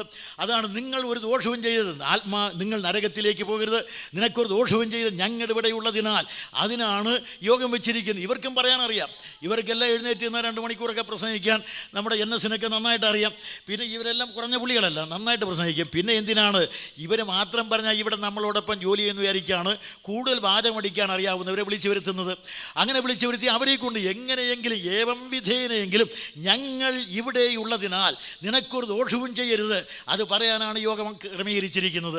രണ്ടാമതൊന്ന്, ഞങ്ങളങ്ങനെ പോകുന്നവരുമല്ല, അതുകൊണ്ട് ഇപ്പോൾ നിനക്കൊരു ദോഷവും ചെയ്യരുത്. ഉടനെ അവൻ്റെ ചോദ്യം, കാരാഗ്രഹപ്രമാണിയുടെ ചോദ്യം, ഞാൻ എന്തു ചെയ്യണം? രക്ഷപ്രാപിപ്പാൻ ഞാൻ എന്തു ചെയ്യണം? ഇവിടെ ഇപ്പോഴത്തെ സ്ഥിതിവിശേഷത്തിലാണെങ്കിൽ, നമ്മുടെ ആളുകളാണെങ്കിൽ എന്തു പറയും? രക്ഷപ്രാപിപ്പാൻ എന്തു ചെയ്യണം എന്ന് ഇയാൾ ചോദിച്ചാൽ, ഇന്നത്തെ സ്ഥിതിയിലാണെങ്കിൽ എന്ത് ചെയ്യണം? ഇയാൾ കാരാഗ്രഹപ്രമാണിയാണ്, നല്ലൊരു ഉദ്യോഗസ്ഥനാണ്, സാമാന്യം നല്ല വരുമാനമുള്ള ആളാണ്. ഇങ്ങനെ ഒരാൾ രക്ഷിക്കപ്പെടുവാൻ യജമാനന്മാരെ എന്ത് ചെയ്യണം? കുറച്ച് മുമ്പ് ഇവനായിരുന്നു യജമാനൻ. ഇവരെ പിടിച്ചപ്പോൾ, അടിച്ചപ്പോൾ, കയ്യാമം വെച്ചപ്പോൾ, കട്ടുറുങ്കിൽ അടച്ചപ്പോൾ ഇവനായിരുന്നു യജമാനൻ. കാര്യം തിരിഞ്ഞു വീണപ്പോൾ യജമാനൻ തിരിച്ചു. അതുകൊണ്ട് യജമാനന്മാരെ രക്ഷപ്രാപിപ്പാൻ എന്തു ചെയ്യണം? നമ്മളാണെങ്കിൽ എന്ത് പറയും? ഇപ്പോഴത്തെ പാർഷന്മാരാണെങ്കിൽ എന്ത് പറയും? ഇപ്പോഴത്തെ നമ്മുടെ സുവിശേഷകന്മാരാണെങ്കിൽ എന്ത് പറയും? ഞങ്ങളുടെ കൂടെ വരണം, ഞങ്ങളുടെ സഭയിൽ ചേരണം, ഞങ്ങളുടെ കൂട്ടായ്മയിലേക്ക് വരണമെന്നല്ലേ പറയുക? ഞങ്ങളുടെ കൂടെ വരണം എന്ന് പറയും. ഞങ്ങളുടെ കൂടെ വന്നാൽ രക്ഷപ്പെടുകയില്ല. ഞങ്ങൾ ഈ യോഗം വെച്ചിരിക്കുന്നത് ബ്രദർ സഭയിലേക്ക് കുറേ ആളുകളെ കൂട്ടണമെന്നല്ല, നേരെ മറിച്ച് എങ്ങനെയെങ്കിലും നിങ്ങൾ രക്ഷിക്കപ്പെടണം. യജമാനന്മാരെ രക്ഷപ്രാപിപ്പാൻ എന്തു ചെയ്യണമെന്ന് ചോദിച്ചാൽ ഉടനെ പൗലോസ് പറയുന്നത്, തിരിഞ്ഞങ്ങോട്ട് നോക്ക്. അദ്ദേഹം പറഞ്ഞു കൊടുത്തത് ഇങ്ങനെയാണ്, രക്ഷപ്രാപിപ്പാൻ എന്ത് ചെയ്യണം? ഞങ്ങളുടെ കൂടെ വരണമെന്നല്ല, എൻ്റെ സഭയിൽ ചേരണമെന്നല്ല, ഞങ്ങളുടെ കൂട്ടായ്മയെ വരണമെന്നല്ല, നേരെ മറിച്ച് എവിടെ? കർത്താവായ യേശു ക്രിസ്തു വിശ്വസിക്കുക, എന്നാൽ നീയും നിൻ്റെ കുടുംബവും രക്ഷ പ്രാപിക്കാൻ ഇന്നലെ ഞാൻ പറഞ്ഞതുപോലെ ഒരേ ഒരു മാർഗമേ ഉള്ളൂ. ഞങ്ങൾ രക്ഷകന്മാരല്ല, സഭ രക്ഷിക്കുന്നതല്ല, അതുപോലെ ഒന്നും രക്ഷിക്കയില്ല. നേരെ മറിച്ച് രക്ഷിക്കുവാൻ കഴിയുന്നവൻ ഒരുത്തനേ ഉള്ളൂ, കർത്താവായ യേശുക്രിസ്തുവിൽ വിശ്വസിക്കുക, എന്നാൽ നീ രക്ഷിക്കപ്പെടും. അതുകൊണ്ട് യേശുക്രിസ്തുവിൽ വിശ്വസിച്ചാൽ നിങ്ങൾ രക്ഷിക്കപ്പെടും. അതുകൊണ്ട് പ്രിയ സഹോദരി സഹോദരന്മാരെ, നിങ്ങൾ ആരെങ്കിലും രക്ഷിക്കപ്പെടാത്തവരായി ഉണ്ടെങ്കിൽ ഈ സന്ദർഭത്തിൽ പ്രത്യേക ഒരു തീരുമാനത്തിലേക്ക് വരിക. കർത്താവിനെ കാൽവരിയിലെ ക്രൂശിൽ കൊല്ലാനുള്ള കാരണം നമ്മുടെ പാപമാണ്. പാപവനെ ക്രൂശിലെത്തിച്ചിരിക്കുകയാണ്. വിശദീകരിക്കാൻ അർദ്ധരാത്രി സ്ഥലം ഫിലിപ്പിയൻ കാരാഗ്രഹം, സംഭവം കാരാഗ്രഹപ്രമാണി മരണം കൊതിച്ചു നിൽക്കുന്നു. ഈ സമയത്ത് പൗലോസിൻ്റെ പ്രഖ്യാപനം, കർത്താവായ യേശുക്രിസ്തുവിൽ വിശ്വസിക്കുക. എന്തുകൊണ്ട്? മാനവ ജീവിതം അർദ്ധരാത്രിയുടെ അതിഭയാനകമായ ഇരുട്ടിൽ ആണ്ടുപോയപ്പോൾ ജനകോടികളെല്ലാം പാപാന്ധകാരത്താൽ ബാധിക്കപ്പെട്ടവരായി, പാപശൃംഖലയാൽ ബന്ധിക്കപ്പെട്ടവരായി കഴിഞ്ഞപ്പോൾ അവർ രക്ഷിക്കുവാൻ വന്ന കർത്താവായ യേശുക്രിസ്തു, നമ്മുടെ കർത്താവായ യേശുക്രിസ്തുവിനെ സംബന്ധിച്ച് കഴിഞ്ഞ ദിവസം ഞാൻ പറഞ്ഞതുപോലെ അവനെ പിടിക്കുവാൻ വാളും വടിയും ദീവട്ടിയും എന്തി വന്ന റോമയുടെ പടയാളികൾ അവർ ചോദിച്ചു, അവരോട് ചോദിച്ചു, നിങ്ങൾ ആരെ തിരയുന്നു? നസ്രായനായ യേശുവിനെ. അത് ഞാൻ തന്നെ. ഇത് പറഞ്ഞപ്പോൾ അവരെല്ലാവരും താഴെ വീഴുകയുണ്ടായി. പക്ഷേ ഒരു കാര്യം കൂടെ, ആരെ തിരയുന്നു എന്ന് അവൻ ചോദിക്കുമ്പോൾ ഇവൻ കൃഷ്ണൻകുട്ടി അവിടെ ഉണ്ടായിരുന്നെങ്കിൽ പൊന്നാട കൊടുക്കാൻ കാശില്ലാത്തത് കൊണ്ട് ഒരു പൂമാല വാങ്ങിക്കൊടുത്ത് പറയും, അല്ലയോ കർത്താവേ, ആരെ തിരയുന്നു എന്നാണ് അങ്ങ് ചോദിക്കുന്നത്. ഞങ്ങൾ കാലങ്ങൾ കൊണ്ട് ഏതെൻ്റെ കാലം മുതൽ കാലമാകുന്ന കാടിളക്കി വേദങ്ങളാകുന്ന നായാട്ടു കൊണ്ടും ഒപ്പം പിടിച്ച് മതങ്ങളാകുന്ന ദീപട്ടികളേന്തി കാലപ്പെരുവഴിയിലൂടെ തേടി ഇതാ ഇവിടെ ഗത്സമേനയിൽ എത്തിയിരിക്കുകയാണ്. നിന്നെയാണ് ഞങ്ങൾ തേടുന്നത്. മതങ്ങൾ തേടുന്ന, ഇസങ്ങൾ തേടുന്ന, രാഷ്ട്രങ്ങൾ തേടുന്ന, രാഷ്ട്രമീമാംസ തേടുന്ന, തത്വചിന്തകൾ തേടുന്ന ലോകം കണ്ട ഒരേ ഒരു പുരുഷവിശേഷം, നിങ്ങൾ ആരെ തിരയുന്നു? അല്ലയോ മതങ്ങളെ, അല്ലയോ ഇസങ്ങളെ, അല്ലയോ തത്വചിന്തകളെ, നിങ്ങൾ ആരെ തിരയുന്നു? ഒറ്റ ഉത്തരമേ ഉള്ളൂ, നസ്രായനായ യേശുവിനെ. കാൽവരിയിലെ ക്രൂശിൽ യേശുവിനെ തറച്ചു നിർത്തിയ ക്രൂശിൽ 3 എഴുത്തുകൾ, ഒരെഴുത്ത് 3 ഭാഷകളിൽ. നസ്രായനായ യേശു യഹൂദന്മാരുടെ രാജാവ്. 3 ഭാഷ, എബ്രായ, റോമ, യവന. എബ്രായ അന്നത്തെ മതത്തിൻ്റെ ഭാഷ. 2 റോമ, രാഷ്ട്രത്തിൻ്റെ ഭാഷ. യവന ഫിലോസഫിക്കൽ അഥവാ അന്നത്തെ സാഹിത്യ ഭാഷ. ഇതാണ് 3 ഭാഷകൾ. ആർക്കും വായിക്കാം. ഈ മേലെഴുത്ത് വായിക്കാതെ ഒരുത്തിനും പോകയില്ല ഇവിടുന്ന്. അതുകൊണ്ട് പൗലോസിനെ കുറിച്ച് ലൂക്കോസ് പറയുന്നത് ഇങ്ങനെയാണ്, കടന്നു പോകുന്നവരെല്ലാം ഈ മേലെഴുത്ത് വായിച്ചു. കൃഷ്ണൻകുട്ടിയുടെ ഭാഷ്യം, കാലപ്പെരുവഴിയിലൂടെ കടന്നു പോകുന്നവർ ഏതവനും ഈ മേലെഴുത്ത് വായിച്ചേ പോകുകയുള്ളൂ. അതുകൊണ്ട് നിങ്ങൾ ആരെ തിരയുന്നു? നസ്രായനായ യേശുവിനെ. അത് ഞാൻ തന്നെ. അതുകൊണ്ട് മതങ്ങളുടെ എല്ലാം അന്തസത്തയായ, സകല മതത്തിൻ്റെയും അന്തസത്തയാണ് കർത്താവായ യേശു ക്രിസ്തു. ഞാനൊരിക്കലും ഒരു ബസ്സിൽ ഇങ്ങനെ യാത്ര ചെയ്യുമായിരുന്നു. എൻ്റെ അടുത്തിരുന്നൊരു പാതിരിയാണ്. അദ്ദേഹത്തിന് ഞാൻ ആരെന്ന് ശരിക്കും മനസ്സിലായിട്ടില്ലായിരുന്നു. പേര് ചോദിച്ചപ്പോൾ ഞാൻ പറഞ്ഞു എൻ്റെ പേര് കൃഷ്ണൻകുട്ടി എന്നാണ്. ഒന്നും മനസ്സിലായില്ല. അദ്ദേഹത്തെ വേഷം കൊണ്ട് ഞാനും മനസ്സിലാക്കി. അങ്ങനെ കുറേ കഴിഞ്ഞപ്പോഴത്തേക്കും ആധ്യാത്മികമായ കുറേ കാര്യങ്ങളൊക്കെ പറഞ്ഞ് അദ്ദേഹം കുറേ യാത്ര തീരാറായി വരുന്ന സമയത്ത് മറിയത്തെക്കുറിച്ചൊക്കെ എന്നോട് പറയാൻ തുടങ്ങി. മറിയത്തെക്കുറിച്ചൊക്കെ എന്നോട് പറഞ്ഞിട്ട് ഇതിനെക്കുറിച്ച് കൂടുതൽ മനസ്സിലാക്കണം, മറിയത്തെക്കുറിച്ച് ഒക്കെ മനസ്സിലാക്കാനായിട്ട് അവസരമുണ്ടാക്കണം കൃഷ്ണൻകുട്ടി എന്നൊക്കെ പറഞ്ഞു. ഞാൻ പറഞ്ഞു, മറിയമോ? എന്തിനാണ് ഈ മറിയം? അപ്പോൾ ഞാൻ പറഞ്ഞു, മറിയത്തിൻ്റെ സ്ഥാനം ഞാൻ ബൈബിളിൽ നിന്ന് മനസ്സിലാക്കിയിരിക്കുന്നത് ഈ മുട്ടയുടെ തോട് പോലെയാണ്. ഈ മുട്ടയെ അടവെച്ച് കോഴിക്കുഞ്ഞ് പുറത്ത് വന്നാൽ പിന്നെ അതിൻ്റെ തോട് ആവശ്യമുണ്ടോ? എങ്കിലും നമ്മുടെ മലയാളത്തിലെ കുറേ മങ്കകൾക്ക്, അമ്മമാർക്കൊരു കാര്യമുണ്ട്, ഈ മുട്ടത്തോട് കളയുകയില്ല. അത് ഈർക്കിൽ കോർത്ത് അവിടെ ഇട്ടേക്കും. കാരണം കോഴി കുഞ്ഞുങ്ങളെ പരുന്ത് കൊണ്ടുപോകാതിരിക്കണമെങ്കിൽ ഇതവിടെ കിടക്കണം. ഇതുപോലുള്ള അന്ധവിശ്വാസം അവിടെയുണ്ട്.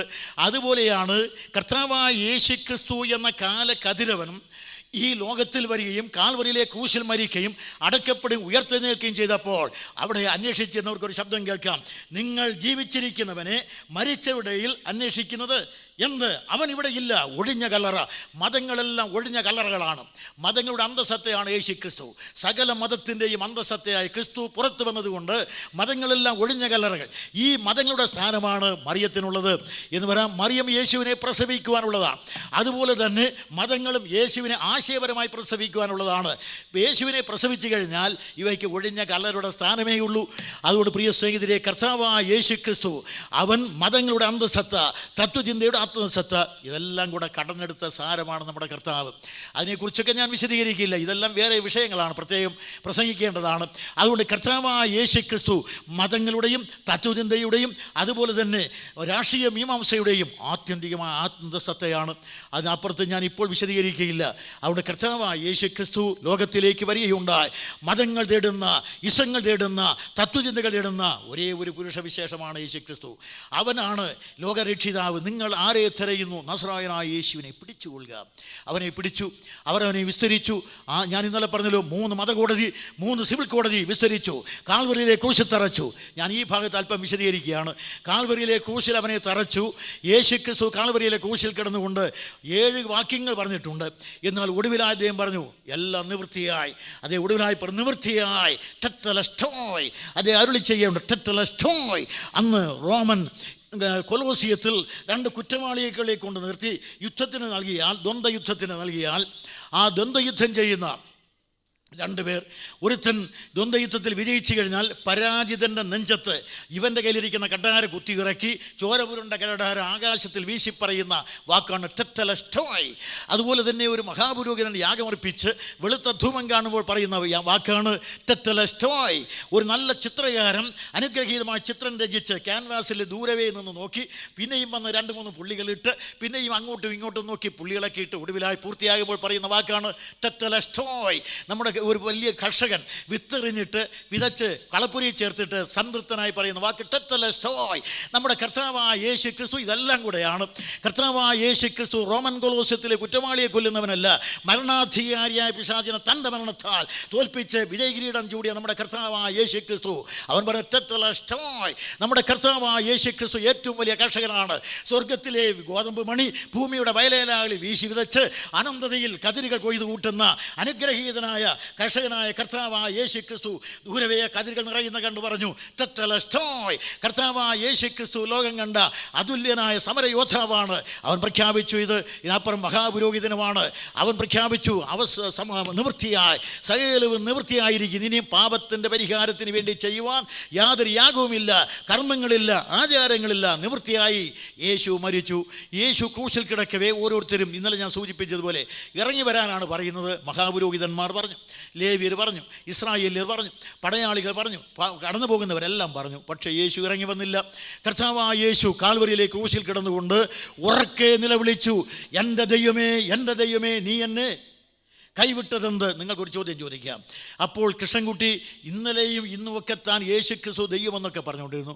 ഇപ്പോൾ ദൈവം കാൽവരിയിലെ ക്രൂശിൽ കിടന്ന് ഉറക്കെ നിലവിളിക്കുമ്പോൾ എൻ്റെ ദൈവമേ എന്ന് വിളിച്ചപ്പോൾ അപ്പുറത്ത് വേറെ ഒരു ദൈവമുണ്ടല്ലോ, ആ ദൈവത്തിന് ഞങ്ങൾക്ക് പോരെ എന്നൊരു ചോദ്യം ചോദിക്കാം. പക്ഷെ ഒരു കാര്യമുണ്ട്, ഇവിടെ മാനവ പ്രതിനിധിയാണ് ക്രൂശിൽ ഉറക്കെ നിലവിളിക്കുന്നത്.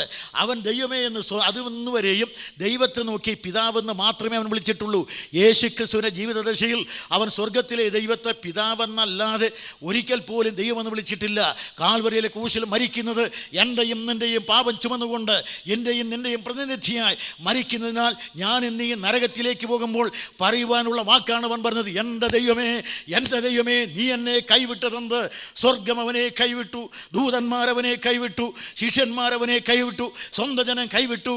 എല്ലാവരാലും കൈവിടപ്പെട്ട നമ്മുടെ കർത്താവായ യേശു ക്രിസ്തു കാൽവരിയിലെ ക്രൂശിൽ കള്ളയുടെ നടുവിൽ കാരിരുമ്പാണികൾ കതറി കതറി കതറി മരിച്ചേകനായി അവൻ മരിക്കുകയുണ്ടായി. പാപത്തിൻ്റെ പരിഹാരത്തിന് ശിക്ഷ അവൻ്റെ മേൽ വന്നപ്പോൾ പാപത്തിൻ്റെ ശിക്ഷയായിരിക്കുന്ന കഠോരമായ ഖഡ്ഗം ദൈവപുത്രനായ യേശുവിൻ്റെ കഴുത്തിൽ ആഞ്ഞു പതിച്ചപ്പോൾ ദൈവപുത്രൻ ഉറക്കെ നിലവിളിക്കുകയുണ്ടായി. അതിനെക്കുറിച്ച് എഴുതിയിരിക്കുന്ന എബ്രായത്തിൽ ഒരു വാക്യം ഇതാണ്. അതൊക്കെ വിശദീകരിച്ചാൽ നമ്മുടെ സമയം പോകും.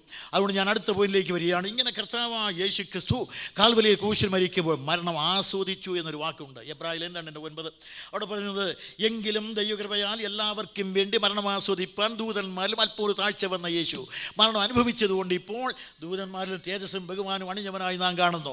ദൂതന്മാരിൽ അല്പം താഴ്ച വന്ന യേശു. അതുകൊണ്ട് എബ്രായ ലേഖനത്തിൻ്റെ 1 മുതൽ 3 വരെ വാക്യങ്ങളിൽ അവൻ പ്രവാചകന്മാരെക്കാൾ വലിയവനെന്ന് പ്രഖ്യാപിച്ചു.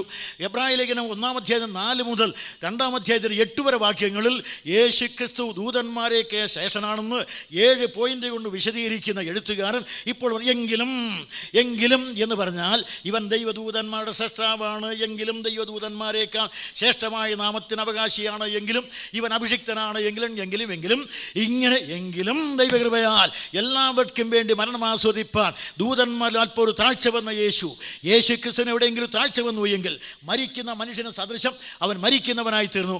അങ്ങനെ മരിച്ച നമ്മുടെ കർത്താവായ യേശു ക്രിസ്തു എൻ്റെയും നിൻ്റെയും പാപത്തിൻ്റെ പരിഹാരത്തിന് വേണ്ടിയാണ് മരിച്ചത്. അവൻ മരിക്കാൻ പാടില്ല ദൈവമാകയാൽ, പക്ഷേ നമ്മുടെ പാപങ്ങളെ ചുമന്നപ്പോൾ അവൻ മരിക്കുവാൻ അർഹത നേടി ക്രൂശിൽ മരിക്കുകയുണ്ടായി. അങ്ങനെ ക്രിസ്തു മരിച്ചു. യേശു മരിക്കുമ്പോൾ സംഭവിച്ചത് ഒന്ന് നാം വായിക്കുന്നു. യേശു ഉറക്കെ നിലവിളിച്ച് പ്രാണനെ വിട്ടു. അപ്പോൾ ദൈവാലയത്തിൻ്റെ തിരശ്ശീല അടിതൊട്ട് എന്നാണോ അല്ല മേൽതൊട്ട് അടിയോളം രണ്ടായി ചീന്തിയപ്പോൾ അതിൻ്റെ തൊട്ടു പിന്നാലെ സൂര്യൻ ഇരുണ്ടു പോയി, ഭൂമി കുലുങ്ങി, പാറകൾ കീറി, മരിച്ചവർ ഉയർത്തു. യേശുക്രിസ്തുവിൻ്റെ മരണത്തിൽ നടന്ന സംഭവ പരമ്പരകൾ.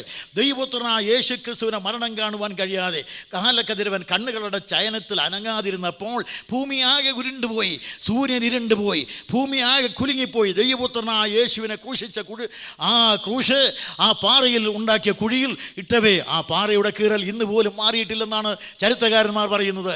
ആ യേശു ക്രിസ്തു കിടന്ന് ആ പാറയുടെ കുരിശിനെ നിർത്തിയിരുന്നല്ലോ, ആ പാറ അന്നുണ്ടായി വിള്ളൽ ഇന്നും ഉണ്ടായിട്ടുണ്ട്, കിടപ്പുണ്ട്.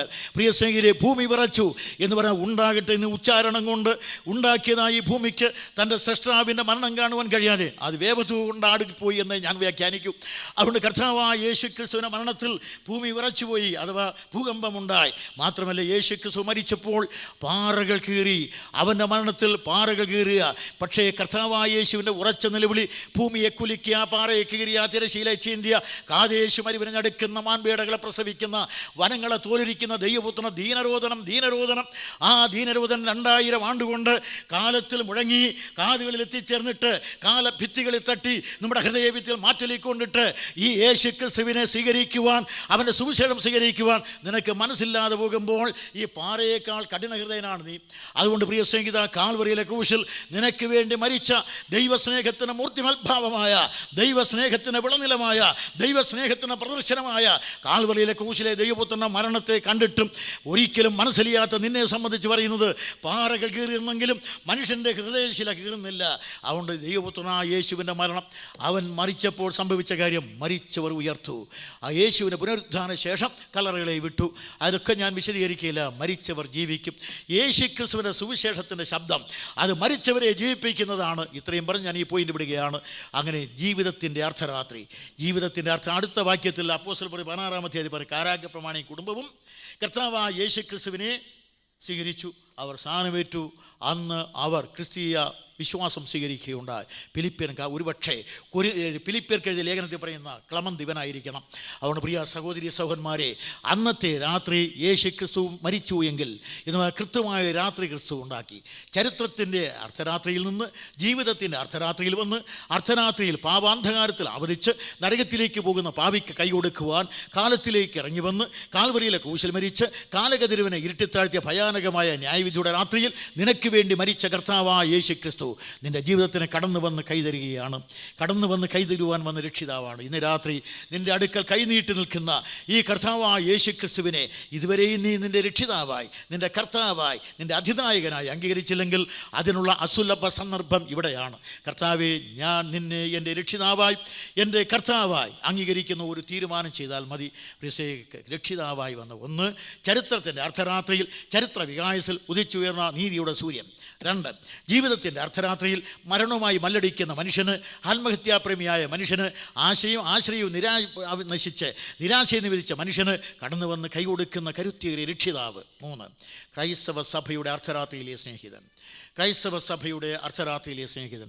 വളരെ വിശദീകരിക്കാതെ ചുരുക്കമായി പറഞ്ഞു നിർത്തുകയാണ്. യേശു ക്രിസ്തു അർദ്ധരാത്രിയിലെ സഹായകൻ. ക്രൈസ്തവ സഭയ്ക്കൊരു അർദ്ധരാത്രിയുണ്ട്. എന്താണ് ക്രൈസ്തവ സഭ? ക്രൈസ്തവ സഭ എന്ന് പറഞ്ഞാൽ അത് രക്ഷിക്കപ്പെട്ടവരുടെ സമൂഹമാണ്. രക്ഷിക്കപ്പെട്ടവരുടെ മാത്രമായ സമൂഹമാണ് സഭ. ക്രിസ്തുവിന് ഒരു സഭയുണ്ട്. ഈ സഭയെ മണവാട്ടി എന്നാണ് വിളിച്ചിരിക്കുന്നത്, കാന്തയെന്നും. അതുകൊണ്ട് ഇത് ക്രിസ്തു തൻ്റെ ചോരയാൽ വിലയ്ക്ക് വാങ്ങിയതാണ് ഈ മണവാട്ടി എന്ന് പറഞ്ഞിട്ടുണ്ട്. ബൈബിൾ എന്ന് പറഞ്ഞാൽ കൃഷ്ണൻകുട്ടിയോട് ചോദിച്ചാൽ ഇങ്ങനെ പറയും, ബൈബിൾ ഒരു മികച്ച നോവലാണ്. ക്ഷമിക്കണം, ബൈബിൾ ഒരു നല്ല നോവലാണ്. ഇതിനകത്തൊരു കഥാനായകനുമുണ്ട്, ഒരു കഥാനായികയുമുണ്ട്. കഥാനായകൻ കർത്താവായ യേശു ക്രിസ്തു, കഥാനായിക ഈ കാന്തയായ സഭ. ഇവൾ കാലത്തിൻ്റെ കുലവള്ളി കുരുങ്ങി പാപത്തിൻ്റെ പടുകുഴിയിൽപ്പെട്ട് അത്യഗാധ ഗർത്തങ്ങളിൽ കിടന്നുകൊണ്ട് ത്രാഹിമാം ത്രാഹിമാം ത്രാഹിമാം പാഹിമാം പാഹിമാം പാഹിമാം രക്ഷിക്കണേ രക്ഷിക്കണേ എന്ന് ആർത്തനാദം. കാലങ്ങൾക്ക് അപ്പുറത്തു നിന്ന് കാലത്തിലേക്ക് ഇറങ്ങി വന്ന് കന്യയുടെ മകനായി ജനിച്ച് കാലത്തിലൂടെ കാലുവെച്ച് നീട്ടി നടന്ന് കാലങ്ങൾക്ക് അപ്പുറത്തേക്ക് പോകുന്ന കർത്താവായ യേശു ക്രിസ്തു എന്ന കഥാനായകൻ്റെ കാതിൽ ഈ കാമിനി മണിയുടെ ശബ്ദം മുഴങ്ങി വന്നു. ആ ശബ്ദം മുഴങ്ങി വന്നപ്പോൾ അവൻ നേരെ അടുക്ക ചെന്ന് നോക്കി. അതിനുമ്പ് എത്രയോ പേര് വന്നുപോയി. അവരെല്ലാം ഓരോന്ന് പറഞ്ഞു. ഈ കുഴിയുടെ കരയിൽ വന്നു ആദ്യം നാം അറിയുന്നത് കൺഫ്യൂഷ്യസ്. അദ്ദേഹം വന്ന് ഈ കുഴിയുടെ ചൈനയിലെ ഫിലോസഫി. അദ്ദേഹം പറഞ്ഞു, എന്നോട് എനിക്ക് സ്നേഹമുണ്ട്, നീ അബദ്ധം നീ കാണിച്ചല്ലോ, എൻ്റെ തത്വചിന്ത പഠിച്ചെങ്കിൽ നീ കുഴിയിൽ വീഴുകയില്ലായിരുന്നു, എന്ത് ചെയ്യാൻ നിർഭാഗ്യവതി. അതുകൊണ്ട് അദ്ദേഹം സ്ഥലം വിട്ടു. ഇതാണ് കൺഫ്യൂഷ്യസ് മതം. പിന്നെ ഇതാ വരുന്നു ബുദ്ധൻ ഈ കുഴിയുടെ കരയിൽ വന്ന് നോക്കി, അല്ലയോ സുന്ദരിയായ തരുണീമണി, നിന്നോട് എനിക്ക് സ്നേഹമുണ്ട്, അതുകൊണ്ടാണ് കൊട്ടാരം വിട്ട് കിട്ടിയ ഭാര്യയെ വിട്ട് ആദ്യം കിട്ടിയ കുട്ടിയും വിട്ട് കിട്ടാവുന്ന കിരീടവും വിട്ട് അതുകൊണ്ട് അതെല്ലാം ഉപേക്ഷിച്ചിട്ട് ശിരസ് മുണ്ടനം ചെയ്ത് കാഷായ വസ്ത്രം ധരിച്ച് നിൻ്റെ അടുക്കലെത്തിയിരിക്കുന്നത്. നീ അവിടെ കിടന്ന് കുറേ നേരം യമനിയമാതി ആസനങ്ങൾ ചെയ്താൽ നീ തന്നെ ഇല്ലാതായിക്കൊള്ളും എന്ന് പറഞ്ഞാൽ അദ്ദേഹം പോയി. ഇതാണ് ബുദ്ധമതം. അത് കഴിഞ്ഞിട്ട് പിന്നെ വരുന്നു ഇങ്ങോട്ട് കുറേ കൂടെ വരുമ്പോൾ ഹിന്ദു. അവിടെ വരുന്നു വലിയ അദ്വൈത ഫിലോസഫിയുമായി ശങ്കരാചാര്യൻ. അദ്ദേഹം പറഞ്ഞു, ഇവിടെ കുഴിയില്ല കുന്നുമില്ല നിന്റെ തോന്നലാണ്. അവൾ അഗാധമായ കുഴിയിലാണ് കിടക്കുന്നത്, കയറാൻ വയ്യാതെ. ഇദ്ദേഹം പറയുകയാണ്, ഇവിടെ കുഴിയില്ല കുന്നുമില്ല നിന്റെ തോന്നലാണ്. ഇതാണ് ഹിന്ദുമതം. അവിടെ കിടന്നു. ഇങ്ങനെ അദ്ദേഹം പറഞ്ഞു, ഞാൻ തന്നെ ദൈവമെന്ന് നീ വിശ്വസിച്ചാൽ മതി, അഹം ബ്രഹ്മാസ്മി തത്വമസി എന്ന് വിശ്വസിച്ചാൽ നീ ബ്രഹ്മമായി തീരും, അല്ലാതെ കുഴി കുന്നൊന്നും ഇവിടെ ഇല്ലെന്ന് പറഞ്ഞാൽ അദ്ദേഹം സ്ഥലം വിട്ടു. ഇതാണ് ഹിന്ദുമതത്തിൻ്റെ ഉയർന്ന ഫിലോസഫി. അത് കഴിഞ്ഞ് ഇതാ വരുന്നു കർത്താവായ യേശു ക്രിസ്തു. അപ്പോഴാണ് പൗലോസിൻ്റെ ഒരു ചോദ്യം, എവിടെ താർക്കികൻ, എവിടെ ഈ ലോകത്തിൻ്റെ ജ്ഞാനി, എവിടെ താർക്കികൻ? അദ്ദേഹം ചോദിക്കുകയാണ്. പാപിയായ മനുഷ്യൻ അഗാധമായ കുഴിയിൽപ്പെട്ടാൽ അവനെ രക്ഷിക്കുവാൻ താർക്കികൻ എവിടെ? എവിടെ ജ്ഞാനി? എവിടെ ഈ ലോകത്തിൻ്റെ പ്രഭു? എവിടെ? ഒരുത്തനുമില്ല, എല്ലാവരും പരാജയം. ഒടുവിൽ ഇതാ വരുന്നു യേശു ക്രിസ്തു. അവൻ വന്നു ഈ കുഴിയുടെ കരയിൽ നോക്കി, നല്ലൊരു തരുണീമണി. അവൻ പറഞ്ഞു, നിൻ്റെ ശബ്ദം എനിക്ക് വളരെ ഇഷ്ടമാണ്, നീ മരിക്കാൻ പോവുകയാണ്. അദ്ദേഹം അങ്ങോട്ടും ഇങ്ങോട്ടും നോക്കി, രക്ഷിക്കാൻ താൻ മരിക്കേണ്ടി വരുമെന്നറിയാം. എങ്കിലും മരണകരമായ മുറിവുകൾ വളരെയേറെ ഏറ്റു. അഗാധമായ കുഴിയിലേക്ക് എടുത്തു ചാടി ആ കുഴിയിൽ നിന്ന് അവളെ രക്ഷിച്ചു. പക്ഷേ വളരെയേറെ മരണകരമായ മുറിവുകളോടുകൂടി അവളെ കൊണ്ടുവന്ന് കരയിൽ നിർത്തി അവളോട് പറഞ്ഞു, ഇപ്പോൾ നീ എനിക്ക് വേണ്ടി നിന്നെ ഞാൻ സ്നേഹിക്കുന്നു. അവളും പറഞ്ഞു, ആവൽ ബാന്ധവനായ അങ്ങ് എന്നെ സ്നേഹിച്ചതുകൊണ്ട് അങ്ങയെ ഞാനും സ്നേഹിക്കുന്നു, അല്ലാതെ അങ്ങാണ് എന്നെ രക്ഷിച്ചത്, അങ്ങയെ സ്നേഹിക്കുന്നു. അദ്ദേഹം പറഞ്ഞു, ഇപ്പോൾ നീ ഒരു കാര്യം ചെയ്യ്, ഞാൻ പോയിട്ട് പിന്നെ വന്ന് എന്നെ നിൻ്റെ വീട്ടിലേക്ക് കൊണ്ടുപോകാം, അതുവരെ നീ എനിക്ക് വേണ്ടി കാത്തിരിക്കണമെന്നും പറഞ്ഞ് അദ്ദേഹം പോയിരിക്കുക. ആണ്ട് 2000 എന്ന് നമ്മൾ പറയുമെങ്കിൽ അദ്ദേഹത്തിന് ദിവസം 2000 ഉള്ളൂ. അതുകൊണ്ട് ഒരു കാര്യം മനസ്സിലാക്കണം, പോയിട്ട് വരാമെന്നും പറഞ്ഞു പോയി. ലോകത്ത് എത്രയോ ആചാര്യന്മാർ ജനിച്ചു, മതസ്ഥാപകന്മാർ ജനിച്ചു, മസ്ജിദ് ഗുല്ലന്മാർ ജനിച്ചു. ഒരുത്തനെങ്കിലും പറഞ്ഞിട്ടില്ല ഞാൻ പോകുന്നു പിന്നെ വരാമെന്ന്. രാമനോ കൃഷ്ണനോ ബുദ്ധനോ കപിലനോ ഒരുത്തനും പറഞ്ഞിട്ടില്ല. യേശു ക്രിസ്തു പറഞ്ഞു, ഞാൻ വന്നു, ഞാൻ ഇപ്പോൾ പോകുന്നു, പിന്നെയും വരും, വരുമ്പോൾ നിന്നെ എൻ്റെ അടുക്കൽ ചേർത്ത് കൊള്ളാം എന്ന് പറഞ്ഞാണ് പോയത്. അങ്ങനെ പറഞ്ഞ് ഒരുത്തനേ ഉള്ളൂ. അതുകൊണ്ട് അത് കഴിഞ്ഞാൽ നമ്മുടെ കർത്താവായ യേശു ക്രിസ്തു പറഞ്ഞിട്ട് കാത്തിരിക്കാൻ പറഞ്ഞു. അന്ന് മുതൽ ഇവിടെ കാത്തിരിപ്പാണ്. അതിനുവേണ്ടിയാണ് സഭയുടെ കാത്തിരിക്കുമ്പോൾ നാം വായിക്കുന്ന പോലെ 1 കൊരിന്ത്യർ 1-ാം അധ്യായത്തിൻ്റെ 7 മുതൽ വാക്യം അവിടെ പറയുന്നത്, കൊരിന്ത്യരോട് പറയുകയാണ്, ഇങ്ങനെ നിങ്ങൾ ഒരു കൃപാവരത്തിലും കുറവില്ലാത്തവരായി ഡാഷ് ഡാഷ് ഇങ്ങനെ യേശു ക്രിസ്തുവിൻ്റെ പ്രത്യക്ഷത കാത്തിരിക്കുന്നു. റോമാലേഖനം 8-ാം അധ്യായത്തിൻ്റെ 23 വായിക്കുന്നത്, ആത്മാവെന്ന് ആദ്യദാനം ലഭിച്ചിരിക്കുന്ന നാം നമ്മുടെ ശരീരത്തിൻ്റെ വീണ്ടെടുപ്പായ പുത്രത്വത്തിന് കാത്തുകൊണ്ട് ഉള്ളിൽ ഞരങ്ങിക്കൊണ്ടിരിക്കുന്നു. ഫിലിപ്പി ലേഖനം 3:21 ഇത് തന്നെ ആവർത്തിക്കുന്നു. അങ്ങനെ നമ്മൾ വായിക്കുന്നിടത്തെല്ലാം കാത്തിരിക്കുന്നതാണ് ക്രൈസ്തവ സഭ. ഈ സഭ വിശ്വാസിയുടെ സമൂഹം. അതിന് ഇന്നതൊന്നും അത് ബ്രദറൻ സഭയല്ല. ബ്രദറൻ സഭയാണോ ഇത്? ബ്രദറൻ സഭയാണോ? ഇല്ല. പെന്തക്കോസ്ത് സഭയാണോ? അല്ല. പിന്നെ ഏത് സഭയാണ്? കത്തോലിക്ക സഭയാണോ? ഞങ്ങൾ മാത്രം മണവാട്ടി എന്ന് പറയുന്ന സിലോൺ പെന്തക്കോസ്താണോ? ഇതൊന്നുമല്ല. വിശ്വാസി രക്ഷിക്കപ്പെട്ട ആരൊക്കെ ഉണ്ടോ അവരൊക്കെ ചേർന്നതാണ് ദൈവസഭ. അത് എന്നെപ്പോലെ ഈ നിങ്ങളുടെ മതത്തിൽപ്പെടാത്തവനും ഉൾപ്പെടാം. അതുകൊണ്ട് അങ്ങനെയുള്ളവരെല്ലാം രക്ഷിക്കപ്പെട്ട സകല വിശ്വാസികളും ഉൾപ്പെട്ടതാണ് ക്രൈസ്തവ സഭ. ആ സഭയെക്കുറിച്ചാണ് അപ്പോസ്തലപ്രവൃത്തി 2:47 പറയുന്നത്. രക്ഷിക്കപ്പെടുന്നവരെ കർത്താവ് ദിനംപ്രതി സഭയോട്, ഈ സഭയെ ചേർക്കാനാണ് കർത്താവ് വരുന്നത്. ഞാൻ എൻ്റെ സഭയെ പണിയുമെന്ന് പറയുകയും ആ സഭയ്ക്ക് രൂപം കൊടുക്കുകയും അവളെ കാമിനി മണിയായി സ്വീകരിക്കുകയും ചെയ്ത കർത്താവ് യേശു പറഞ്ഞു, ഞാൻ വരാം. അദ്ദേഹം പറയുമ്പോൾ ശിഷ്യന്മാർ ചോദിച്ചു, എന്നാണ് വരുന്നത്? കുറേ അടയാളമൊക്കെ പറഞ്ഞു കൊടുത്തു. ഇന്നയാണ്ട് ഇന്ന മാസം ഇത്രാം തീയതി എന്ന് പറഞ്ഞിട്ടില്ല. തീയതി പറഞ്ഞവരെല്ലാം പരാജയപ്പെട്ടു. ആണ്ട് മാസം തീയതി പറയാനൊന്നും ഒക്കുകയില്ല. വരാമെന്ന് പറഞ്ഞിട്ടുണ്ട്, വരും. താമസം വിനാൻ വരും. അവ എന്ന് വരുമെന്ന് ബൈബിൾ ഒരിക്കലും പറഞ്ഞിട്ടില്ല. പക്ഷേ കർത്താവ് യേശു ക്രിസ്തു വരുന്നതിൻ്റെ സമയം ആസന്നമായിരിക്കുകയാണ്. ഏത് സമയത്തും വരാം. പക്ഷേ ഞാനൊരു സമയം പറയാൻ പോവുകയാണ്. എന്നാണ് വരുന്നത്? ബൈബിളിൽ പറഞ്ഞിട്ടുണ്ട്. എന്നാണ് അവൻ വരുന്നത്? മത്തായി 25:6. അർദ്ധരാത്രിക്ക് മണവാളൻ വരുന്നു എന്ന് ആർപ്പുവിളി ഉണ്ടായി. അർദ്ധരാത്രിക്കാണ് മണവാളൻ വരുന്നത്. ഏത് അർദ്ധരാത്രി? ക്രൈസ്തവ സഭയുടെ അർദ്ധരാത്രി. ആ അർദ്ധരാത്രി കർത്താവ് പറഞ്ഞു 10 കന്യകമാർ മണവാളൻ എതിരിപ്പാൻ പുറപ്പെട്ടു. യഹൂദന്മാരുടെ വിവാഹ സമ്പ്രദായമാണ് യേശുക്രിസ്തു വിശദീകരിക്കുന്നത്. വരൻ്റെ വീട്ടിൽ നിന്ന് വരനും വധുവിൻ്റെ വീട്ടിൽ നിന്ന് വധുവും ഏകദേശം രാത്രി, അവരുടെ വിവാഹം രാത്രിയിലാണ്, ഇറങ്ങിത്തിരിക്കും. വഴിയിൽ വെച്ചാണ് കണ്ടുമുട്ടുന്നത്. വഴിയിൽ വെച്ച് കണ്ടുമുട്ടുമ്പോൾ വധു ഇട്ടിരിക്കുന്ന മൂടുപടമെടുത്ത് വരൻ്റെ ഇടുമ്പോൾ ആ വിവാഹം നടന്നു കഴിഞ്ഞു. ഈ വിവാഹമാണ് യേശുക്രിസ്തുവിടെ പറയുന്നത്. ഇങ്ങനെ അർദ്ധരാത്രിയുടെ യാമം മണവാളൻ വരാൻ താമസിക്കുന്നു എന്ന് കണ്ടപ്പോൾ ഇവൾ ഉറങ്ങാൻ തുടങ്ങി. 10 പേരും ഉറങ്ങാൻ തുടങ്ങി. 5 പേർ ഉറങ്ങിയെന്നാണ് എഴുതിയിരിക്കുന്നത്. ആ എണ്ണയുള്ള 5 പേർ ഉറങ്ങിയെന്ന് എഴുതിയിട്ടില്ല. 5 എണ്ണ ഉള്ളതും ഇല്ലാത്തതും എല്ലാം ചേർന്ന് 5 ചേർന്ന് 10 ഉറങ്ങി. 10 മയക്കം പിടിച്ച് ഉറങ്ങുമ്പോഴാണ് അർദ്ധരാത്രി. ഈ അർദ്ധരാത്രിയുടെ യാമത്തിലാണ് മണവാളൻ വരുന്നത്. ക്രൈസ്തവ സഭയിൽ നിന്ന് ഉറങ്ങുന്നതാണ്. കാൻഡൻബറി ആർച്ച് ബിഷപ്പ് ഈ അടുത്ത സമയത്ത് പറഞ്ഞു, യേശുക്രിസ്തു പുനരുദ്ധാനം ചെയ്തു എന്ന് പറയുന്നുവെങ്കിലും എനിക്കത് വിശ്വസിക്കാൻ കഴിയുന്നില്ല എന്ന്. ഇതുപോലെ പറയുന്ന കുറേ ആളുകൾ നമ്മുടെ നാട്ടിലുമുണ്ട്. ചുരുക്കി പറഞ്ഞാൽ യേശുക്രിസ്തുവിനെ പുനരുദ്ധാനം വിശ്വസിക്കാത്ത ബിഷപ്പന്മാർ. ഈ പേരിൽ വമ്പിച്ച തോതിൽ ശമ്പളം ആനുകൂല്യങ്ങളും പറ്റുന്ന ഇവർ അന്തസ്സോ അഭിമാനമുണ്ടെങ്കിൽ ഇവർ ഇത് കളഞ്ഞേച്ച് പോകേണ്ടതാണ്. യേശുവിൻ്റെ പേരെതിലുണ്ട്. കന്യകാചരണം വിശ്വസിക്കാൻ ബുദ്ധിമുട്ടാണെന്ന് പറയുന്നവർ, ഇങ്ങനെ പറയും ധാരാളം ലിബറൽ നമ്മുടെ നാട്ടിലുമുണ്ട്. പക്ഷേ യേശുക്രിസ്തുവിനെ സംബന്ധിച്ച് പറയുമ്പോൾ ഇതുപോലുള്ള അവിശ്വാസം ഉണ്ടാകുന്നതാണ്.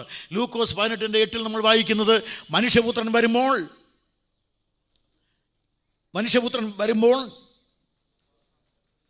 വിശ്വാസം കണ്ടെത്തുമോ? വിശ്വാസം കണ്ട് ഇത് വിശ്വാസമെല്ലാം കൊഴിഞ്ഞു വീഴുകയാണ്. നമ്മളും വലിയ വിശ്വാസങ്ങളൊന്നും പറയാൻ നിവൃത്തിയില്ല. അതുകൊണ്ട് പ്രിയ സ്നേഹിതരെ, ഇപ്പോൾ കർത്താവായ യേശുവിൻ്റെ ആഗമനം എന്ത് സംഭവിച്ചാലും അത് സംഭവിക്കും. അവൻ വരും. അതിനുള്ള എല്ലാ അടയാളങ്ങളും ഒന്നിനു പുറകെ ഒന്നൊന്നായി അരങ്ങേറിക്കൊണ്ടിരിക്കുകയാണ്. അതിനുള്ള അടയാളങ്ങൾ 4 വിധത്തിൽപ്പെട്ടവയാണ് രേഖപ്പെടുത്തിയിരിക്കുന്നത്. അങ്ങനെയുള്ള 4 വിധത്തിൽപ്പെട്ട എന്ന് പറഞ്ഞാൽ സാമൂഹ്യമെന്നോ സാംസ്കാരികമെന്നോ പറയാവുന്നതും, മതപരമെന്ന് പറയാവുന്നതും, രാഷ്ട്രീയമെന്ന് പറയാവുന്നതും, പ്രാപഞ്ചികമെന്ന് പറയാവുന്നതുമായ എല്ലാ തരത്തിൽപ്പെട്ട അടയാളങ്ങളും ഒന്നിനു പുറകെ ഒന്നായി സംഭവിച്ചുകൊണ്ടേയിരിക്കുകയാണ്. ഏത് സമയത്തും കർത്താവ് വരാം. ഒരിക്കൽ ഇംഗ്ലീഷ് ബൈബിൾ ഇൻസ്റ്റിറ്റ്യൂട്ടിലെ പ്രൊഫസറായ സോസ്റ്റം ഒരു പ്രസംഗത്തിൽ ഇങ്ങനെ പറഞ്ഞു, യേശുക്രിസ്തു വരുവാനുള്ള സമയം ബൈബിളിൻ്റെ കണക്കനുസരിച്ച് വളരെയേറെ ശരിയായിട്ടുണ്ട്. പിന്നെ എന്തുകൊണ്ട് വരുന്നില്ല? തമിഴ്നാട്ടിലും ഇന്ത്യയിലുമൊക്കെ ഉള്ള ഒരു ആചാരം അദ്ദേഹം പറഞ്ഞു. അവിടെ സാധനം വാങ്ങാൻ കടകളിൽ പോകുന്ന സ്ത്രീകൾ കടകളിൽ ചെന്ന് സാധനം വാങ്ങിച്ചാൽ പയറോ ഉഴുന്നോ എന്തൊക്കെ വാങ്ങിച്ചാൽ അവർ അളന്ന് തൂക്കിയൊക്കെ കൊടുക്കും. പക്ഷേ ഇവർ കുറച്ചുകൂടെ നിൽക്കും അവിടെ. കാരണം ചില്ലുവാനം എന്നൊന്നുണ്ട്. കുറച്ചുകൂടെ ഈ കച്ചവടക്കാരൻ ഒരു 2 3 ഇങ്ങനെ നുള്ളി ഇട്ട് കൊടുക്കണം. അതുകൂടെ കിട്ടിയാൽ ഇവർക്ക് സംതൃപ്തിയായി. കാര്യമൊന്നുമില്ല എങ്കിൽ അതുകൂടെ കിട്ടണം. അദ്ദേഹം പറഞ്ഞു, ഈ ചില്ലുവാന സമയത്താണ് ഇപ്പോൾ നമ്മൾ ജീവിക്കുന്നത്. ഇപ്പോൾ നമ്മൾ ജീവിക്കുന്ന കാലം ഈ ചില്ലുവാന സമയമെന്ന് അദ്ദേഹം പറയുകയുണ്ടായി. അതും കാലവും എത്രയോ കഴിഞ്ഞു. അവിടെ ചുരുക്കി പറയാം, എന്നാണ് യേശുക്രിസ്തു വരുന്നത് അതൊക്കെ ഇപ്പോൾ പറയാൻ നമുക്ക് സമയമില്ല. യേശുക്രിസ്തു വരും, നിശ്ചയമാണ്. അവൻ്റെ വരവ് ഏറ്റവും ആസന്നമാണ്.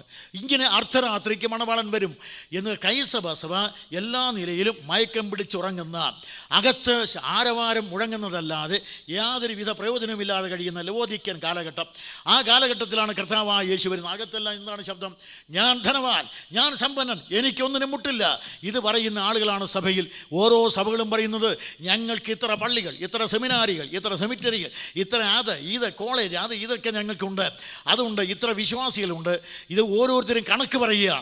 അതുകൊണ്ട് ഇതെല്ലാം പറഞ്ഞ് ശക്തിപ്രകടനം നടത്തുകയാണ്. അല്ല, ക്രൈസ്തവ സഭ മയക്കം പിടിച്ചുറങ്ങുകയാണ്. ലീലയുടെ മടിയിൽ ഉറങ്ങുന്ന സഭ. അതുകൊണ്ട് ഇങ്ങനെ ക്രൈസ്തവ സഭ വിശ്വാസത്യാഗം ഭവിച്ച് മയക്കം പിടിച്ച് ഉറങ്ങുമ്പോൾ ഇത് അർദ്ധരാത്രി, ഈ അർദ്ധരാത്രിക്ക് മണവാളൻ വരുന്നു എന്ന് ആർപ്പുവിളിയുണ്ടായി. അപ്പോൾ എല്ലാം എഴുന്നേറ്റു. 5 എഴുന്നേൽക്കുകയുണ്ട്. അതുവരെ ഉറക്കമായിരുന്നു. എഴുന്നേറ്റ് എണ്ണ ഉള്ളതും ഇല്ലാതും എല്ലാം എണീറ്റ് പതുക്കെ നടന്നു തുടങ്ങി. എണ്ണ എടുക്കാൻ നിമിഷം വരെ 2 ഒരുപോലെയാണ് പോകുന്നത്. 2 കൂട്ടർ ഒരുപോലെയാണ്. അതുവരെ വ്യത്യാസമൊന്നുമില്ല. അകത്ത് കടക്കാൻ സമയം വരെ 2നെയും കണ്ടാൽ ഒരുപോലെ ഇരിക്കും. ഒരു കവി പറഞ്ഞിട്ടുണ്ട്, ആകാരവും നിറവുമൊക്കെ ഏകദേശം അക്കാകനും കുയിലിനോട് സമാനമായി തോന്നിക്കലും ശരി, വസന്ത സമാഗമത്തിൽ ക്രോധിച്ചു കാകനയിലും കുയിൽ പാടിടുമ്പോൾ എന്ന് പറയുമ്പോൾ വസന്തം വരുന്നത് വരെ എല്ലാ മരങ്ങളും ഉണങ്ങിയതുപോലെ നിൽക്കും, ഇലയെല്ലാം കൊഴിഞ്ഞ്. പക്ഷേ സുന്ദരമായ വസന്തം വരുമ്പോഴുണ്ടല്ലോ, ഇലകളെല്ലാം തുളിർവിട്ട് മനോഹരമായ മധുവണിഞ്ഞ് ശോഭിക്കും.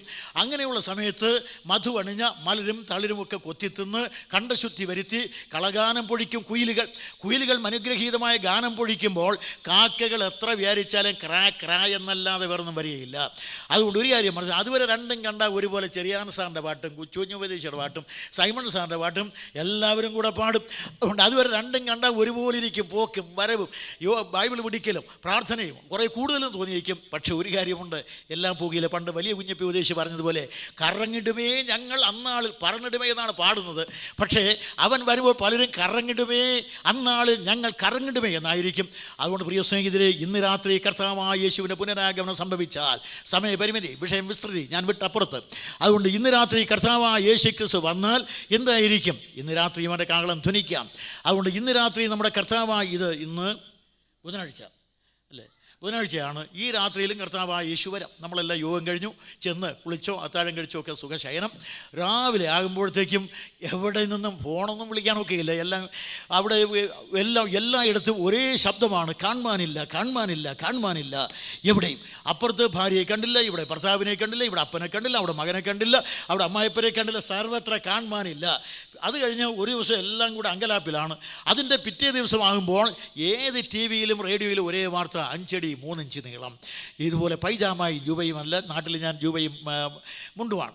അതുകൊണ്ട് ഇങ്ങനെയുള്ള വേഷം, ഇരുനിറം, വലിയ നെറ്റി, വലിയ കണ്ണ്, വലിയ ചെവി, ഇരുനിറം, ഇങ്ങനെയുള്ള ഉപദേശിപ്പണി. ഇങ്ങനെ ഒരാളെ കണ്ടു കിട്ടിയാൽ താഴെ കാണുന്ന വിലാസത്തിൽ അല്ലെങ്കിൽ അടുത്തുള്ള പോലീസ് സ്റ്റേഷനിൽ വിവരമറിയിച്ചാൽ തക്കതായ പ്രതിഫലം നൽകുന്നതാണെന്ന് രക്ഷിക്കപ്പെടാത്ത എൻ്റെ അനുജനോ അളിയനോ ഒരു പരസ്യം കൊടുക്കാം. പക്ഷേ അന്വേഷിച്ചാൽ കണ്ടു കിട്ടുകയില്ല. രക്ഷിക്കപ്പെട്ടവരാരും ഇവിടെ ഉണ്ടായിരിക്കുകയില്ല. കർത്താവായ യേശു ക്രിസ്തു വരും. കർത്താവ് വരുമ്പോൾ ക്രൈസ്തവ സഭ വിശ്വാസികളെല്ലാം മരിച്ചവർ അക്ഷയരായി ഉയർക്കും, ജീവനോടിരിക്കുന്ന രൂപാന്തരപ്പെടും. ഇങ്ങനെ നമ്മൾ ആകാശമേഘങ്ങളിൽ എടുക്കപ്പെടും. പ്രിയ സ്നേഹിതരെ, കർത്താവായ യേശുവിൻ്റെ പുനരാഗമനത്തിന് കാഹളം ധ്വനിക്കുമ്പോൾ കർത്താവിൽ മരിച്ചവർ ആബാലവൃത്തം ഒന്നിച്ച് ഉയർത്തി നിൽക്കും. ജീവനോടിരിക്കുന്ന വിശ്വാസികൾ രൂപാന്തരപ്പെട്ട് ക്രൈസ്തവ സഭ ആകാശമണ്ഡലത്തിൽ. ഇപ്പോൾ നമുക്ക് ചന്ദ്രനിൽ പോകാനുള്ള വെമ്പൽ, ചൊവ്വായി പോകാനുള്ള വെമ്പലൊക്കെയാണുള്ളത്. ടിക്കറ്റൊക്കെ ബുക്ക് ചെയ്തിരിക്കുന്ന വൻപട കോടീശ്വരന്മാരുമുണ്ട്. പക്ഷേ ഒരു കാര്യമുണ്ട്, ഒരുത്തരും പോകുമെന്ന് തോന്നുന്നില്ല. എന്തെല്ലാം എവിടെയെല്ലാം കീഴടക്കാമെന്ന് പറഞ്ഞാൽ അറിയുന്നില്ല. പക്ഷേ മഹാ KV സൈമൺ ഒരു പാട്ടിൽ പറഞ്ഞിട്ടുണ്ട്, 1000 കോടി വാനഗോളങ്ങളെ താണ്ടി പോകുന്ന മാർഗം ഊഹിക്കാവുന്നതാണോ എന്ന് പറഞ്ഞാൽ, അന്ന് ക്രൈസ്തവ സഭ എവിടെ നിന്ന് ഈ ഭൂമിയിൽ നിന്ന് എഴുന്നേറ്റ് തേജോമയമായ ശരീരം ധരിച്ച് ക്രിസ്തു ഇറങ്ങി വരുന്ന ആകാശമധ്യത്തിലേക്ക് 1000 കോടി വാനഗോളങ്ങളെ താണ്ടി എന്ന് വെച്ചാൽ നമ്മുടെ സൗരമണ്ഡലത്തെ താണ്ടി, അതിൻ്റെ അടുത്ത സൗരമണ്ഡലങ്ങളെ താണ്ടി, ഗാലക്സികളെ താണ്ടി, മണ്ഡലങ്ങളെ താണ്ടി, ഇങ്ങനെ താണ്ടി താണ്ടി താണ്ടി താണ്ടി അങ്ങോട്ട് പോകും. അവിടുന്ന് കർത്താവായ യേശു ക്രിസ്തു ഇങ്ങോട്ട് ഇറങ്ങി വരും. അവിടെ വെച്ച് കണ്ടുമുട്ടും ആനന്ദതുന്തിലം. അതുകൊണ്ട് അങ്ങനെ കർത്താവായ യേശു ക്രിസ്തുവിന്റെ പുനരാഗമനത്തിൽ അനുഗ്രഹീതമായിരിക്കുന്ന ഈ അനുഭവത്തിൽ അവിടെ ക്രൈസ്തവ സഭ, ഇവിടെ കണ്ണുനീര് അനുഭവിച്ച് കാലത്തിൽ കഴിയുന്ന ഈ സഭ, കഷ്ടത അനുഭവിച്ച് കാലത്തിൽ കഴിയുന്ന പീഡകൾ അനുഭവിച്ച് അനേകമായ പീഡകളിലൂടെ കടന്നു പോകുന്ന സഭയുണ്ടല്ലോ, അതെല്ലാം മറന്ന് കർത്താവായ യേശു ക്രിസ്തു എന്ന ആത്മമണവാളൻ്റെ അനുഗ്രഹീതമായ വിശാലമായ മാർഡത്തിൽ ചാരിക്കിടന്നുകൊണ്ട് അവൻ്റെ അധരത്തിൽ നുരയ്ക്കുന്ന പ്രേമത്തിൻ്റെ മുന്തിരിച്ചാറ് മുത്തി മുത്തി കുടിക്കുന്ന ആ സുന്ദരമായ സുദിനത്തിൽ ഇവയെല്ലാം പാടേ മറന്ന് ആനന്ദതുന്ദലമായ അവസ്ഥയിൽ നാം എത്തിച്ചേരും. ഇത് ക്രൈസ്തവ പ്രത്യാശയുടെ അനുഗ്രഹീതമായ മണിമുഹൂർത്തം. ക്രൈസ്തവ പ്രത്യാശ അതിന് മുഹൂർത്തത്തിൽ എത്തിച്ചേരുകയാണ് ഉന്നതയിൽ. യേശു ക്രിസ്തു എന്ന ആത്മമണവാളനിൽ അവൾ ഏറ്റവും അനുഗ്രഹീതമായ അവരുടെ മാർഗത്തിൽ വിശ്രമിക്കും.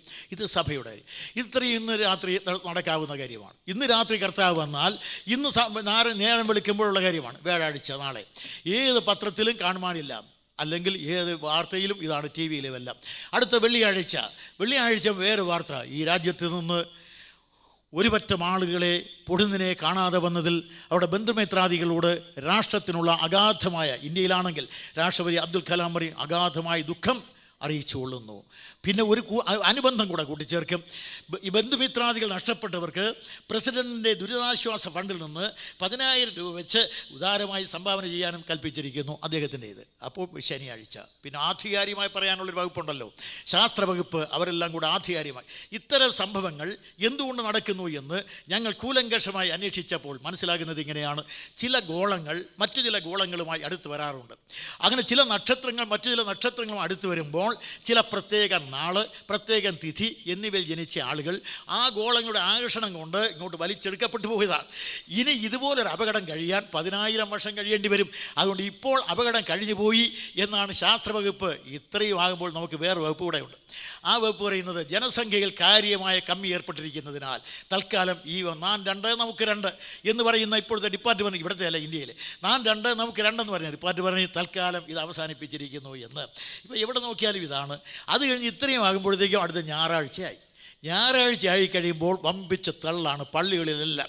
രക്ഷിക്കപ്പെടാത്തവനെല്ലാം അവിടെ ചെല്ലും, അടുത്തുള്ള ഹിന്ദുവും ചെല്ലും, അവിടെ RSS ESS എല്ലാം അവിടെ ചെല്ലും, മുസ്ലിമും ചെല്ലും, എല്ലാവരും പള്ളികളിൽ വരും. എന്തെന്ന് പറഞ്ഞാൽ അപ്പോൾ ഇവർ പറഞ്ഞുകൊണ്ടിരുന്നതൊക്കെ ശരിയായോ? യേശുക്രിസ്തു വന്നോ? ഈസാനബി വന്നോ? നസ്രാണിയെ മാത്രം കൊണ്ടുപോയോ? ഞങ്ങൾ വിട്ടേച്ചു പോയോ എന്ന് അവർ. അതോടൊപ്പം ഇവരൊക്കെ പറഞ്ഞ് ശരിയാണോ, ഇനി എന്താണ് സംഭവിക്കാൻ പോകുന്നത് എന്നൊക്കെ അറിയാൻ വേണ്ടി ഹിന്ദുക്കളെല്ലാം പള്ളിപ്പറമ്പിൽ അങ്ങ് വമ്പിച്ച കൂട്ടമാണ് എല്ലായിടത്തും. രക്ഷിക്കപ്പെട്ട ആരും ഇവിടെ കാണുകയില്ല. രക്ഷിക്കപ്പെടാത്ത അച്ഛനോ പാതിരിയോ ഒന്നും കാണുകയില്ല. രക്ഷിക്കപ്പെട്ട ധാരാളം അച്ഛന്മാരും ആരെയും കാണുകയില്ല. രക്ഷിക്കപ്പെടാത്ത അച്ഛന്മാർ, രക്ഷിക്കപ്പെടാത്ത ഭാഷന്മാർ, രക്ഷിക്കപ്പെടാത്ത മൂപ്പന്മാരൊക്കെ അവിടെ ഉണ്ടായിരിക്കും. അവരെല്ലാം അവിടെ കാണും. അപ്പോൾ ഒരുപക്ഷെ അവർ പറയും, പ്രിയമുള്ളവരെ, നാം ഭയപ്പെടാതിരിക്കണം. ഇങ്ങനെയുള്ള സംഭവങ്ങൾ കണ്ട് ഒരിക്കലും നമ്മുടെ മനസ്സ് പതറിപ്പോകരുത്. പ്രിയമുള്ളവരെ, ദൈവം നമ്മുടെ പ്രാർത്ഥന കേൾക്കുന്നവനാണ്. നമ്മളെയെല്ലാം പാപികളെന്ന് പാടെ ആക്ഷേപിച്ചുകൊണ്ടിരുന്ന ഒരു കൂട്ടം ആളുകളെ പരമകാരുണികനായ ദൈവം ഈ പാടിൽ നിന്ന് പാടെ മാറ്റിത്തന്നതിനാൽ നമുക്ക് അവന് സ്തോത്രയാഗം അർപ്പിക്കാം. അവൻ പാപത്തെ വെറുക്കുന്നു എങ്കിലും പാപിയെ സ്നേഹിക്കുന്നവനാണ്. അതുകൊണ്ട് സമാധാനത്തോടെ പോകുവീൻ അന്തിക്രിസ്തുവിൻ്റെ കയ്യിലേക്ക്. ഇതാണ് സംഭവിക്കാൻ പോകുന്നത്. അത്രയും പറഞ്ഞ് ഞാൻ ഈ ഭാഗം വിടുകയാണ്. അതുകൊണ്ട് യേശു ക്രിസ്തു രണ്ടാമത് വരും.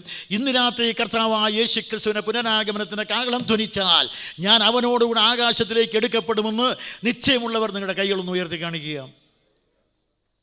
അതുകൊണ്ടാണ് കൈവക്കാൻ പറഞ്ഞാൽ പോകുക. അതെല്ലാം വിശ്വാസികളല്ലേ ഇരിക്കുന്നത്,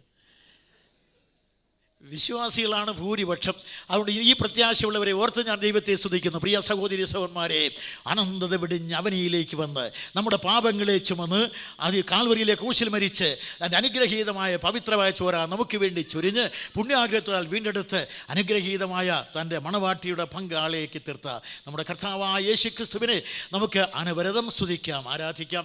ഞാൻ ഈ പോയിന്റ് വിടുകയാണ്. യേശുക്രിസ്തു മണവാളനായി വരും. ഒന്ന്, ചരിത്രത്തിൻ്റെ അർദ്ധരാത്രിയിൽ ചരിത്ര വികായസിൽ ഉദിച്ചുയർന്ന നീതിയുടെ സൂര്യൻ. രണ്ട്, ജീവിതത്തിൻ്റെ അർദ്ധരാത്രിയിൽ മരണവുമായി മല്ലടിക്കുന്ന മനുഷ്യന് കടന്നു വന്ന് കൈകൊടുക്കുന്ന കരുത്തേറിയ രക്ഷിതാവ്. ക്രൈസ്തവ സഭയുടെ അർദ്ധരാത്രിയിൽ അവളെ തന്നോടുകൂടെ ചേർക്കുവാൻ വരുന്ന മണവാളൻ. മൂന്ന്, ന്യായവിധിയുടെ അർദ്ധരാത്രിയിൽ ന്യായാധിപനായി മാറുന്ന ക്രിസ്തു. ഏതാനും മിനിറ്റുകൾ കൊണ്ട് ഞാൻ എൻ്റെ വാക്കുകൾ ഉപസംഹരിക്കും. പ്രിയ സഹോദരി സഹോദരന്മാരെ, ഇതുവരെ പറഞ്ഞതെല്ലാം ആശ്വാസകരമായി രക്ഷയുടെ വാക്കുകളാണ്. എന്നാൽ ഇന്ന് രാത്രി ഒരു കാര്യം കൂടെ ദുഃഖകരമായിട്ടുണ്ട്. യേശു ക്രിസ്തു വീണ്ടും വരുന്നവൻ മാത്രമല്ല, ന്യായം വിധിക്കുന്നവനുമാണ്. യേശു ക്രിസ്തു ന്യായാധിപനാണെന്ന് ബൈബിൾ വളരെ വ്യക്തമായി പറയുന്നു. ക്രിസ്തു തന്നെ ന്യായാധിപൻ, അത് ഖുർആനും പറയുന്നു. അതുതന്നെയാണ് മതങ്ങൾ സമ്മതിക്കുന്നുണ്ട്. യേശു ക്രിസ്തു ന്യായാധിപനാണ്. മശിയ ന്യായാധിപനായി വരുമെന്നാണ് യഹൂദന്മാർ സമ്മതിക്കുന്നത്. ഇങ്ങനെ വരുന്ന കർത്താവ് തന്നെക്കുറിച്ച് പറഞ്ഞത് ഇങ്ങനെയാണ്. യോഹന്നാൻ 5:22, 22, 23, 24 വാക്യങ്ങൾ. ന്യായവിധിയെല്ലാം പുത്രന് കൊടുത്തിരിക്കുന്നു. പിതാവ് ആരെയും ന്യായം വിധിക്കാതെ ന്യായവിധിയെല്ലാം പുത്രന് കൊടുത്തിരിക്കുന്നു. ഈ പുത്രനായ യേശു ക്രിസ്തുവാണ് നമ്മെ ന്യായം വിധിക്കുന്നത്. ന്യായം വിധിക്കുമ്പോൾ പ്രധാനമായും ചിന്തിക്കേണ്ടത് ഒരു കാര്യം, നിയമാവസരം. കർത്താവായ യേശു ലോകത്തിൽ വന്നു, ക്രൂശിൽ മരിച്ചു. സമയപരിമിതി കൊണ്ട് ഞാൻ വെട്ടിച്ചുരുക്കി വിടുകയാണ്. മരിച്ചു, അടക്കപ്പെട്ടു, ഉയർത്തെഴുന്നേറ്റു, ജീവിച്ചു. ഈ സുവിശേഷം നീ എത്രയോ വട്ടം കേട്ടു, എത്രയോ തവണ ഇവിടെ വെച്ച്, നാട്ടിൽ വന്ന്, അവിടെ വെച്ച്, ഇവിടെ വെച്ച്, എവിടെയും കേട്ടു. പക്ഷേ രക്ഷിക്കപ്പെട്ടില്ല. ഇത് കഴിഞ്ഞ് നീ അന്തിമമായി ന്യായവിധിയിലേക്ക് ചെല്ലുമ്പോൾ അവിടെ കേൾക്കാൻ പോകുന്ന ഭയാനകമായ ശബ്ദമാണ്. ഇന്ന് രാത്രി എന്നെ കേൾക്കുന്ന പ്രിയ സ്നേഹിതരെ, ഇതുവരെ അവൻ രക്ഷിതാവാണ്, ഇപ്പോൾ അവൻ ന്യായാധിപനാണ്. അവിടെ കോഴ കൊടുക്കാനൊക്കെയില്ല, ശുപാർശയില്ല. ഇവൻ നീതിമാനായ ന്യായാധിപനാണ്.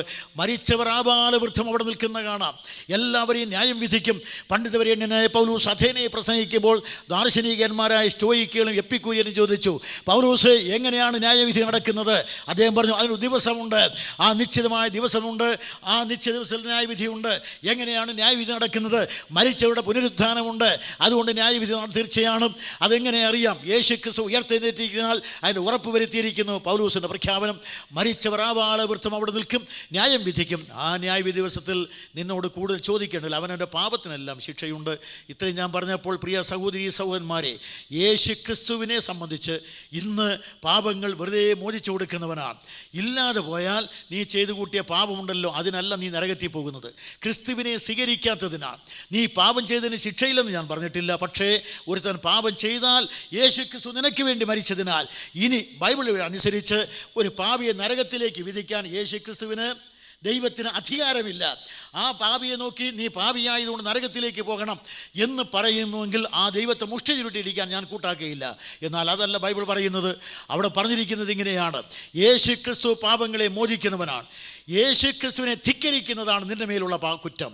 യേശു ക്രിസ്തുവിനെ ധിക്കരിക്കുക, എവിടെയായാലും ഏത് മതമായാലും യേശു ക്രിസ്തുവിനെ മനഃപൂർവ്വമായി തിരസ്കരിക്കുക. അതിന് വളരെ വിശദീകരിക്കാതെ 3 ദൃഷ്ടാന്തങ്ങൾ പറഞ്ഞ് അവസാനിപ്പിക്കും. നിങ്ങൾ പുറപ്പാട് പുസ്തകം വായിക്കുക.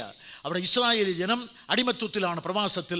അവരെ മോചിപ്പിക്കാൻ വേണ്ടി അറുക്കപ്പെട്ടു ഒരു കുഞ്ഞാട്, പെസഹ കുഞ്ഞാട് അറുക്കപ്പെട്ടതിൻ്റെ ചോര കട്ടിളയിലും കുറുമ്പടിയിലെല്ലാം പുരട്ടാൻ പറഞ്ഞു. ആ കുഞ്ഞാട് ഗോശൻ മേഖലയിൽ അറുക്കപ്പെട്ടു. യഹൂദൻ്റെ വീട് പ്രത്യേകമായി കണക്കൊക്കെ ഇവിടെ പറഞ്ഞു, ഒരു വീട് തിന്നാവുന്ന അളവിൽ കൊല്ലാൻ പറഞ്ഞു. ആ കുഞ്ഞാടിൻ്റെ ശബ്ദം എവിടെയെല്ലാം കുഞ്ഞാടുകൾ കൊന്നുവോ, ഒരു കുഞ്ഞാടിനെ കൊല്ലുമ്പോൾ അതിൻ്റെ ശബ്ദം ഇവിടെ മുഴങ്ങി കേൾക്കുന്നു, അതിൻ്റെ ചോര അവിടെ വീഴുന്നു. അത് കഴിഞ്ഞ് അതിൻ്റെ ശബ്ദം അവസാനിക്കുന്നിടത്ത് മറ്റൊരു കുഞ്ഞാട് കൊല്ലപ്പെടുന്നു, അതിൻ്റെ ചോര അവിടെ വീഴുന്നു. ഇങ്ങനെ കുഞ്ഞാടുകൾ കൊല്ലപ്പെട്ട് ആയിരക്കണക്കിന് കുഞ്ഞാടുകളുടെ ശബ്ദം ആർത്തിരമ്പി ഫറവോൻ്റെ കൊട്ടാരത്തിൽ അലച്ചു കയറുന്നു. ആ കുഞ്ഞാടുകളുടെ ശബ്ദം മിസ്രയീമിൻ്റെ മണ്ണിൽ വീഴുന്നു. കുറേ കൂടെ കഴിയുമ്പോൾ ഇസ്രായേൽ മോചിതരായി. പ്രിയ സഹോദരീ സഹോദരന്മാരെ, ഈ യേശു ക്രിസ്തുവിനെ അനുഗ്രഹീതമായി വായിച്ചവരാ. എന്നാൽ പുറപ്പാട് പുസ്തകം 12-ാം അധ്യായത്തിൻ്റെ 29 വായിക്കുന്നത്, അർദ്ധരാത്രിക്ക് സംഹാരകൻ കടന്നുപോയി. അത് പെസഹ കുഞ്ഞാടിന് ചോര പുരട്ടാത്ത എല്ലാ വീടുകളിലും ആദ്യജാതന്മാർ മരിച്ച ദീനപ്രലാപം. അതുകൊണ്ട് തിരികല്ലി പൊടിക്കുന്ന ദാസിയുടെ മകൻ മുതൽ ഫറവോൻ്റെ കൊട്ടാരത്തിൽ വരെ ഇതാണ് സംഭവിച്ചത്. അത് ഏറ്റവും അധികമായി ചരിത്രപരമായി ഇന്ന് നമുക്ക് തെളിയിക്കാൻ കഴിയും. ആ കാലത്ത് ഭരിച്ചുകൊണ്ടിരുന്ന ഫറവോന് അടുത്ത് ഒരു പുരുഷാവകാശി ഇല്ലാതെ വരുന്നത് കാണാം. അതുകൊണ്ട് അവൻ്റെ ഒരേ ഒരു മകനുണ്ടായിരുന്നു, മരിച്ചുപോയി എന്ന് പുരാവസ്തുശാസ്ത്രം തെളിയിച്ചിട്ടുണ്ട്. അതുകൊണ്ട് കർത്താവായ യേശു ക്രിസ്തുവിനെ നമ്മുടെ രക്ഷിതാവും കർത്താവുമായി സ്വീകരിക്കാതെ പോയാൽ ഈ കണക്ക് നീ പറയണം: ആദ്യജാതന്മാർ മരിച്ചുപോയി. ചോര വീണ കുഞ്ഞാടിൻ്റെ ചോര വീണ മണ്ണ്, കുഞ്ഞാടിന് ശബ്ദം മുഴങ്ങിയ മിസ്രയീം, അവിടെ ഇതാ ഫറവോൻ തുടങ്ങിയുള്ളവരുടെ ആദ്യജാതന്മാർ മരിച്ച് ദീനപ്രലാപം. മറിച്ച് ഇവിടേക്ക് വരാം. ഇതാ ദൈവത്തിൻ്റെ കുഞ്ഞാട് കാൽവിര കൊലമരത്തിൽ മരിച്ചു. ഞാൻ നേരത്തെ പറഞ്ഞതുപോലെ ഉറക്കെ നിലവിളിച്ചു, പ്രാണനെ വിട്ടു. അവൻ്റെ ചോര ഇവിടെ ഈ മണ്ണിൽ വീണതാണ്. ഗൊൽഗഥാ മെട്ടിൻ പുറത്ത് അവൻ്റെ ചോര വീണതാണ്. അവനിവിടെ ഉറക്കെ നിലവിളിച്ചു. ഭൂമിയെ കുലുക്കി പാറയെ കീറി കാലങ്ങളെ താണ്ടി കാതുകളിൽ എത്തിച്ചേരുന്ന അവൻ്റെ ഉറച്ച നിലവിളി. പക്ഷേ അത് അവഗണിച്ചാൽ നീ ഒരു കാര്യമാണ്, ഈ ചോരയുടെ കണക്ക് പറയാതെ നീ ഇവിടുന്ന് പോകുകയില്ല. ഈ ചോരയുടെ കണക്ക് ഉയർത്തെഴുന്നേറ്റ് വന്നാൽ അവിടെ വെച്ച് നിന്നോട് ചോദിക്കുന്നത് തന്നെയാണ്. ഈ ചോരയുടെ കണക്ക് പറയാൻ 2-3 വാക്യങ്ങൾ കൂടെ ചൂണ്ടിക്കാണിക്കാം. എന്താണ് ന്യായവിധി? അവിടെ എബ്രായലേഖനം 2-ാം അധ്യായം 2 മുതൽ 4 വരെ വാക്യം.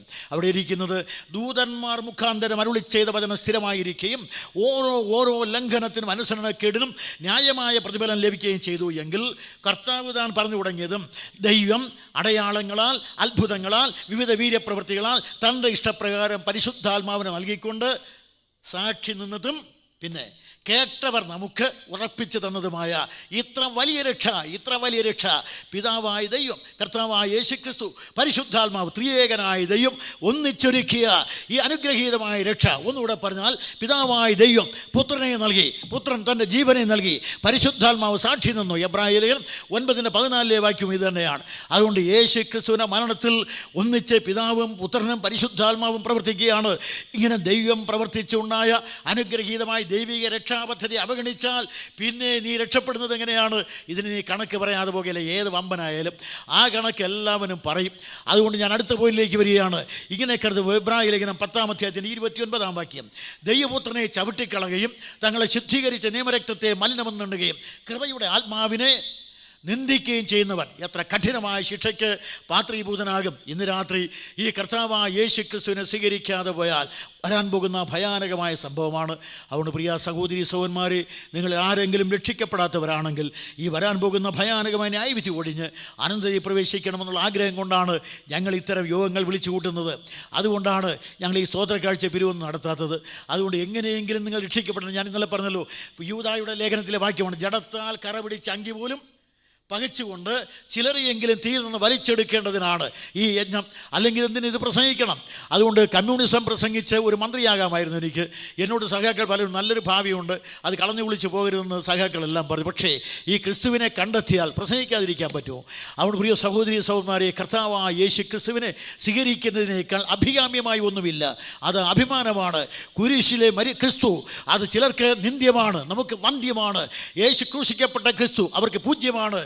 അവർക്ക് ത്യാജ്യമാണെങ്കിൽ നമുക്ക് സംപൂജ്യമാണ്. ഈ കർത്താവായ യേശു ക്രിസ്തുവിൻ്റെ ക്രൂശ് അഭിമാനപാത്രമാണ്.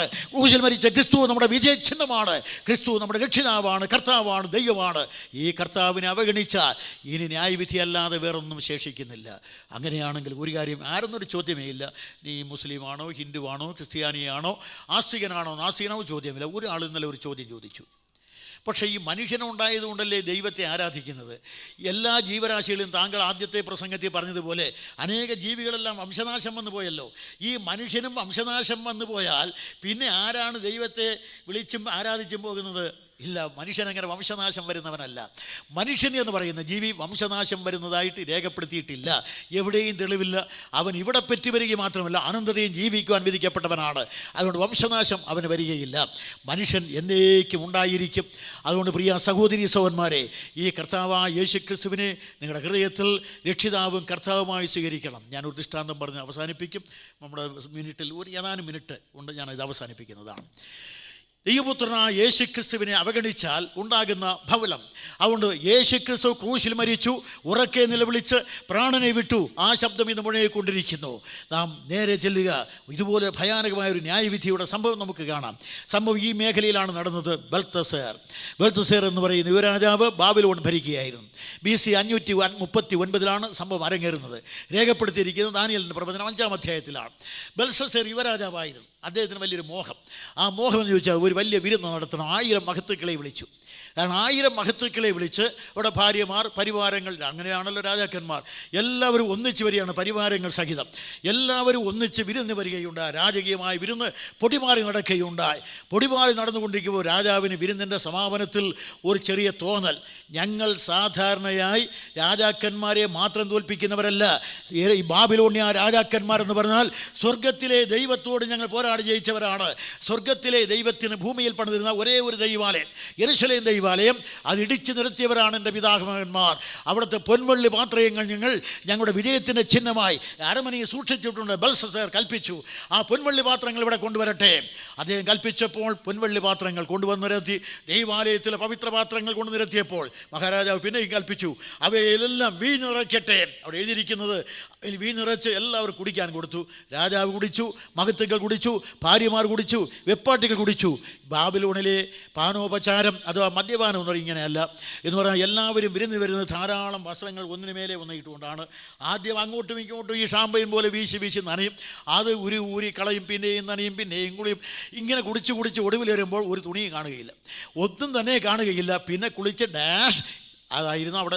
അതാണ് വിരുന്നിൻ്റെ പ്രത്യേകത. അങ്ങനെയുള്ള വിരുന്നാണ് അവിടെ നടന്നുകൊണ്ടിരിക്കുന്നത്. വിരുന്നിൻ്റെ സമാപനത്തിലെത്തിയപ്പോൾ രാജാവിന് ഒരാഗ്രഹം കൂടെ ശേഷിച്ചു. ബാബിലോൺ ചക്രവർത്തിയുടെ കൊച്ചുമകനായ ബെൽത്തസേറിൻ്റെ ഗംഭീരമായ വിരുന്ന് പൊടി പാറണം. ഒരു ആരാധനയോടുകൂടി വേണം. ഉപസമയം എല്ലാവർക്കും ഇപ്പോൾ ആരാധനയ്ക്ക് താല്പര്യമാണ്. ഒരാരാധനയോടുകൂടി വേണം. അത് ഏത് മയ്യായാലും വേണ്ട, അമൃതാനന്ദമയ, ആ മയ്യ ഈ മയ്യ ഏതായാലും വേണ്ടില്ല. അതുകൊണ്ട് ഒരാരാധനയോടുകൂടി വേണം എല്ലാം ഉപസംഹരിക്കാൻ. അങ്ങനെ ഒരാരാധന അത് വേണമെന്ന് അദ്ദേഹം തോന്നി. പക്ഷേ ഒരു കാര്യം, ആർക്കും അങ്ങോട്ട് പോകാൻ വയ്യ. ഇതാണ് സ്ഥിതിവിശേഷം. അതുകൊണ്ട് കുടിച്ച് പൂസായിരിക്കുന്നതുകൊണ്ട് കാലൊന്നും ആടുകയില്ല. അങ്ങോട്ട് പോകാൻ വയ്യ. ഉടനെ രാജകൽപ്പന, ദൈവങ്ങളെല്ലാം ഇങ്ങോട്ട് കൊണ്ടുവരട്ടെ. അതാണ് ദൈവങ്ങൾ കൊണ്ട് നടക്കാവുന്നതും കൊണ്ട് വയ്ക്കാവുന്നതും. ദൈവങ്ങളെല്ലാം ഇങ്ങോട്ട് കൊണ്ടുവരട്ടെ. കൊണ്ടുവന്നു. എല്ലാത്തിനെയും നിർത്തി. മർഡൂക്ക്, ബാബിലോണിൻ്റെ പ്രധാന ദൈവം, നാന എന്ന് പറയുന്ന ദേവത, ചന്ദ്രദേവത, അത് നിർത്തി. അതിനുശേഷം അത് വന്നു. അതിനുശേഷം സർപ്പദേവത എല്ലാം വന്നു നിന്നു. റോമ എന്ന ദേവതി, എല്ലാ ദേവിയെയും കല്ലും വിഗ്രഹവും അന്നു കൊണ്ടുണ്ടാക്കിയ വിഗ്രഹങ്ങളെല്ലാം കൊണ്ട് നിർത്തി. രാജാവ് ആദ്യം നമസ്കരിച്ചു, വീണ് വണങ്ങി നമസ്കരിച്ചു. അത് കഴിഞ്ഞപ്പോൾ മഹത്തുക്കൾ, ഭാര്യമാർ, വെപ്പാട്ടികൾ എല്ലാവരും നമസ്കരിച്ചു. ഗംഭീരമായി ഇങ്ങനെ തൊഴുതുകൊണ്ടിരിക്കുമ്പോൾ തികച്ചും നാടകീയമായി മറുവശത്ത് രാജാവിരുന്ന അരമനയുടെ നിലവിളക്കിന് നേരെ വെളുത്ത ഭിത്തിയിൽ ഒരു കൈയെടുത്ത് മെനെ തെക്കേൽ ഊവർസീൻ. രാജാവ് നോക്കി, വായിക്കാൻ അറിയില്ല. ഇരുന്നവർ നോക്കി, വായിക്കാൻ അറിയില്ല. അവിടെ ഇരുന്ന് ആർക്കും അറിഞ്ഞുകൂടാ. ഉടനെ ആരോ പറഞ്ഞു കൊടുത്തു, ഇത് അന്യഭാഷയാണ്. ഇത് വായിക്കാൻ പറ്റിയ ഒരുത്തനേ ഉള്ളൂ, അത് ദാനിയേലാണ്. അവനെ വിളിച്ചു വരുത്തി വായിക്കണം. അവൻ വന്ന് പറഞ്ഞു കൊടുത്തു. ബാക്കിയൊന്നും ഞാൻ പറയുന്നില്ല. ഈ മേലെഴുത്തിനെ കുറിച്ച് അവിടെ എഴുതിയിരിക്കുന്നത്, എഴുതിയ കൈപ്പത്തി രാജാവ് കണ്ടു. ഉടനെ ദാനിയേൽ 5:5 ഉടനെ രാജാവിൻ്റെ മുഖത്തിൻ്റെ ഭാവം മാറി. 5 കാര്യങ്ങൾ. രാജാവിൻ്റെ മുഖത്തിൻ്റെ ഭാവം മാറി. ഇതുവരെ സുന്ദരമായ മുഖം എന്ന് പറയാൻ, അകത്ത് മദ്യം, പുറത്ത് മഹിള, മേളിക്കാൻ പിന്നെ എന്ത് വേണം? അതുകൊണ്ട് രണ്ടും കൂടെ ആയപ്പോൾ മുഖത്തിൻ്റെ പ്രസാദം ചുമന്ന് തൊടുത്തൊക്കെ ഇരിക്കുകയാണ്. ഇങ്ങനെയുള്ള രാജാവ് മുഖത്തിൻ്റെ ഭാവം ഇപ്പോൾ മാറുകയാണ്. ഈ കൈപ്പത്തി കണ്ടതും രാജാവിൻ്റെ മുഖത്തിൻ്റെ ഭാവം മാറി. ഹൃദയം വിചാരങ്ങളാൽ അവൻ വേവതു കൊണ്ടു. വിചാരപാരവശ്യം എന്ന് പറഞ്ഞാൽ ഇതുവരെ വിരുന്ന് വിചാരം, കാര്യവിചാരം. ഇപ്പോൾ ഈ വിചാരപാരവശ്യം ദൈവത്തിൻ്റെ ന്യായവിധിയുടെ വിരൽത്തുമ്പ് വന്നാൽ ഇതാണ് സംഭവം. അടുത്ത് അവൻ അവിടെ എഴുതിയിരിക്കുന്നത്, അവൻ്റെ അരയുടെ ഏപ്പ് അഴിഞ്ഞുപോയി. ബാബിലോണി അരപ്പട്ട കൊണ്ട് കെട്ടി ഉറപ്പാക്കിയ അരയുടെ ഏപ്പഴിഞ്ഞുപോയി. പിന്നെ അടുത്ത് എഴുതിയിരിക്കുന്നത് അവൻ്റെ കാൽമുട്ടുകൾ ആടിപ്പോയി. യുവരാജാവാണ്, യുവത്വത്തിൻ്റെ വീരകേസരിയാണ്. അതുകൊണ്ട് ഇപ്പോൾ അവൻ കാൽമുട്ടുകൾ ആടി ഉറക്കുകയാണ്. രാജാവ് ഈ കൈപ്പത്തിയാണ് ഉറക്കെ നിലവിളിച്ചു. ദൈവത്തിൻ്റെ ന്യായവിധി വന്നാൽ ഏത് വമ്പനും ഏത് കൊമ്പനും ഏത് തമ്പുരാനും ഉറക്കെ നിലവിളിക്കും, സംശയമില്ല. അതുകൊണ്ട് വരുന്നത് ദൈവത്തിൻ്റെ വിരൽത്തുമ്പാണ്. അവിടെ ഒരു കാര്യം, ഇത് എഴുതിയിരിക്കുന്നത് ന്യായവിധിയുടെ വാക്കുകളാണ്, എഴുതുന്നത് ദൈവത്തിൻ്റെ വിരൽത്തുമ്പുകളാണ്. അത് നിൻ്റെ ഹൃദയഭിത്തിയിൽ എഴുതാനാണ് ഇന്ന് ഞാൻ ശ്രമിക്കുന്നത്. ഞാൻ ഇവിടെ നിന്ന് പോകുന്നതിന് മുമ്പ് നിൻ്റെ ഹൃദയഭിത്തിയിൽ എഴുതിയിട്ടേ പോകുള്ളൂ. അതുകൊണ്ട് പ്രിയ, ഇതുവരെ നീ രക്ഷിക്കപ്പെടാത്തവനാണെങ്കിൽ നിൻ്റെ ഹൃദയഭിത്തിയിൽ എഴുതുകയാണ്. അന്ന് അവിടെ എഴുതിയിരിക്കുന്നത്, ഉടനെ ദാനിയേൽ വന്നു, രാജാവേ ഇതെല്ലാം അങ്ങ് അറിഞ്ഞതാണ്. മഹാരാജാവേ, അങ്ങയുടെ പിതാമഹന്മാർ ചെയ്തതെല്ലാം അങ്ങ് അറിഞ്ഞു. ഇതൊക്കെ അറിഞ്ഞിട്ട് 23 മുതൽ വാക്യം, ഇതൊക്കെ അറിഞ്ഞിട്ടും എന്ന് പറഞ്ഞാൽ നെബൂഖദ്നേസർ എന്ന രാജാവ് യെരൂശലേം ദൈവാലയം ആക്രമിച്ച് 3 ബാലന്മാരെ ഇവിടെ പിടിച്ചു കൊണ്ടുവന്ന് അവരെ ഇട്ടിട്ടും അവരെ വലിയ അഗ്നിച്ചൂളയിലേക്ക് വലിച്ചെറിഞ്ഞിട്ടും അതിനുശേഷം അവർ വിജയിച്ചു വന്നപ്പോൾ ഇവിടുത്തെ നാൾവഴി പുസ്തകത്തിൽ സ്വർഗത്തിലെ ഏകസത്യ ദൈവത്തെക്കുറിച്ച് എഴുതി വച്ചിരിക്കുന്നത് അങ്ങ് അറിഞ്ഞിട്ടും മഹാരാജാവേ, അതിനുശേഷം നിന്റെ പിതാമഹനായ നെബൂഖദ്നേസർ ദൈവത്തോട് മത്സരിച്ചപ്പോൾ അവനെ കാട്ടിലേക്ക് പറഞ്ഞയച്ച് കാളയോടൊപ്പം പുല്ല് തീറ്റിച്ച വൃത്താന്തം ഇവിടുത്തെ നാൾവഴി പുസ്തകത്തിൽ എഴുതി വെച്ചത് നീ അറിഞ്ഞിട്ടും, അല്ലയോ ബെൽഷസ്സേറേ, സ്വർഗത്തിലെ ദൈവത്തിന് മഹത്വം കൊടുക്കാതെ ആ ദൈവത്തെ അവമാനിച്ചുകൊണ്ട് അവൻ്റെ പൊൻവഴ പാത്രങ്ങളിൽ അറപ്പായ വീഞ്ഞ് നിറച്ച് അങ്ങ് കുടിച്ചു. ഭാര്യമാർ കുടിച്ചു, വേപ്പാട്ടുകൾ കുടിച്ചു, മഹത്തുക്കൾ കുടിച്ചു, അവരുടെ ഭാര്യമാർ കുടിച്ചു, ദൈവത്തെ അവഹേളിച്ചു. ഒടുവിലായി ദൈവത്തെ അവമാനിച്ചുകൊണ്ട് കാൺപ്പാനും കേൾപ്പാനും വയ്യാത്ത വിഗ്രഹങ്ങളെ നമസ്കരിച്ചു. രാജാവേ, ദൈവത്തിൻ്റെ ന്യായവിധി, അല്ലയോ ബെൽഷസ്സേറേ, നിന്നെ രക്ഷിക്കുവാൻ ബാബിലോണ്യ മതത്തിന് കഴിയുകയില്ല. ബെൽഷസ്സേറേ, മകളാ മണികൾക്ക് നിന്നെ രക്ഷിക്കുവാൻ കഴിയില്ല. ബെൽഷസ്സേറേ, നിന്റെ സൈന്യത്തിന് നിന്നെ രക്ഷിക്കുവാൻ കഴിയില്ല. ബെൽഷസ്സേറേ, നിന്റെ ആയുധത്തിന് നിന്നെ രക്ഷിക്കുവാൻ കഴിയില്ല. അല്ലയോ ബെൽഷസ്സേറേ, നിന്നെ രക്ഷിക്കുവാൻ മകളാ മണികൾ കഴിയുകയില്ല. അല്ലയോ ബെൽഷസ്സേറേ, നിന്നെ രക്ഷിക്കുവാൻ നിന്റെ ദൈവങ്ങൾ കഴിയുകയില്ല. സ്വർഗത്തിലെ ദൈവത്തിന് ന്യായവിധി വന്നാൽ നിന്നെ രക്ഷിക്കുവാൻ കഴിയും നിന്റെ മതം എവിടെ? നിന്നെ രക്ഷിക്കുവാൻ കഴിയുന്ന നിന്റെ ആയുധ ശക്തി എവിടെ? നിന്നെ രക്ഷിക്കുവാൻ കഴിയും യുവത്വത്തിൻ്റെ ബലം എവിടെ? അതുകൊണ്ട് പ്രിയ സ്നേഹിത, ന്യായവിധി വന്നാൽ നിന്നെ രക്ഷിക്കുവാൻ ഒന്നിനും കഴിയുകയില്ല. ആ ഭയാനകമായ ന്യായവിധിയിലേക്കാണ് നീ പാവഞ്ഞു വരുന്നത്. അതുകൊണ്ട് ഇന്ന് രാത്രി ദൈവത്തിൻ്റെ കയ്യിൽ വീഴാതെ, ന്യായവിധിയിൽ അകപ്പെടാതെ ദൈവപുത്രനായ യേശുക്രിസ്തുവിനെ അംഗീകരിച്ച് അവന് വേണ്ടി ജീവിതം അർപ്പിക്കുന്നത് ഏറ്റവും കമനീയമാണ്. അതുകൊണ്ട് പ്രിയ സഹോദരി സഹോദരന്മാരെ, കർത്താവായ യേശുക്രിസ്തുവിനെ സ്വീകരിച്ചവർക്ക് ഈ മഹാഭാഗ്യവും പ്രത്യാശയുമുണ്ട്. അല്ലാത്തവരോട് ഞാൻ പറഞ്ഞു നിർത്തട്ടെ, വരാൻ പോകുന്ന ഭയാനകമായ ന്യായവിധി. ബെൽഷസ്സേർ ഉറക്കെ നിലവിളിച്ചു. അന്ന് രാത്രി പ്രാണനെ വിട്ടു. അന്ന് രാത്രി അവൻ മരിച്ചു, പ്രാണനെ വിട്ടു. അന്യമായ നരകത്തിൽ നീ ഉറക്കെ നിലവിളിക്കും. സ്വർഗത്തിലെ ദൈവത്തിൻ്റെ ന്യായവിധി വന്നാൽ ഉറക്കെ നിലവിളിച്ച് നീ നരകത്തിലേക്കും. പക്ഷേ അന്ന് ഉറക്കെ നീ വിളിക്കുന്നതും ഇതേ വിളിയാണ്, കാൽവറിയിലെ കുറിച്ച്, എൻ്റെ ദൈവമേ എന്നല്ല, എൻ്റെ കർത്താവേ, എൻ്റെ കർത്താവേ, നീ എന്നെ കൈവിട്ടതെന്ത്? നീ നരകത്തിലേക്ക് പോകുമ്പോൾ യേശുക്രിസ്തു നരകവാതിലുണ്ടായിരിക്കും.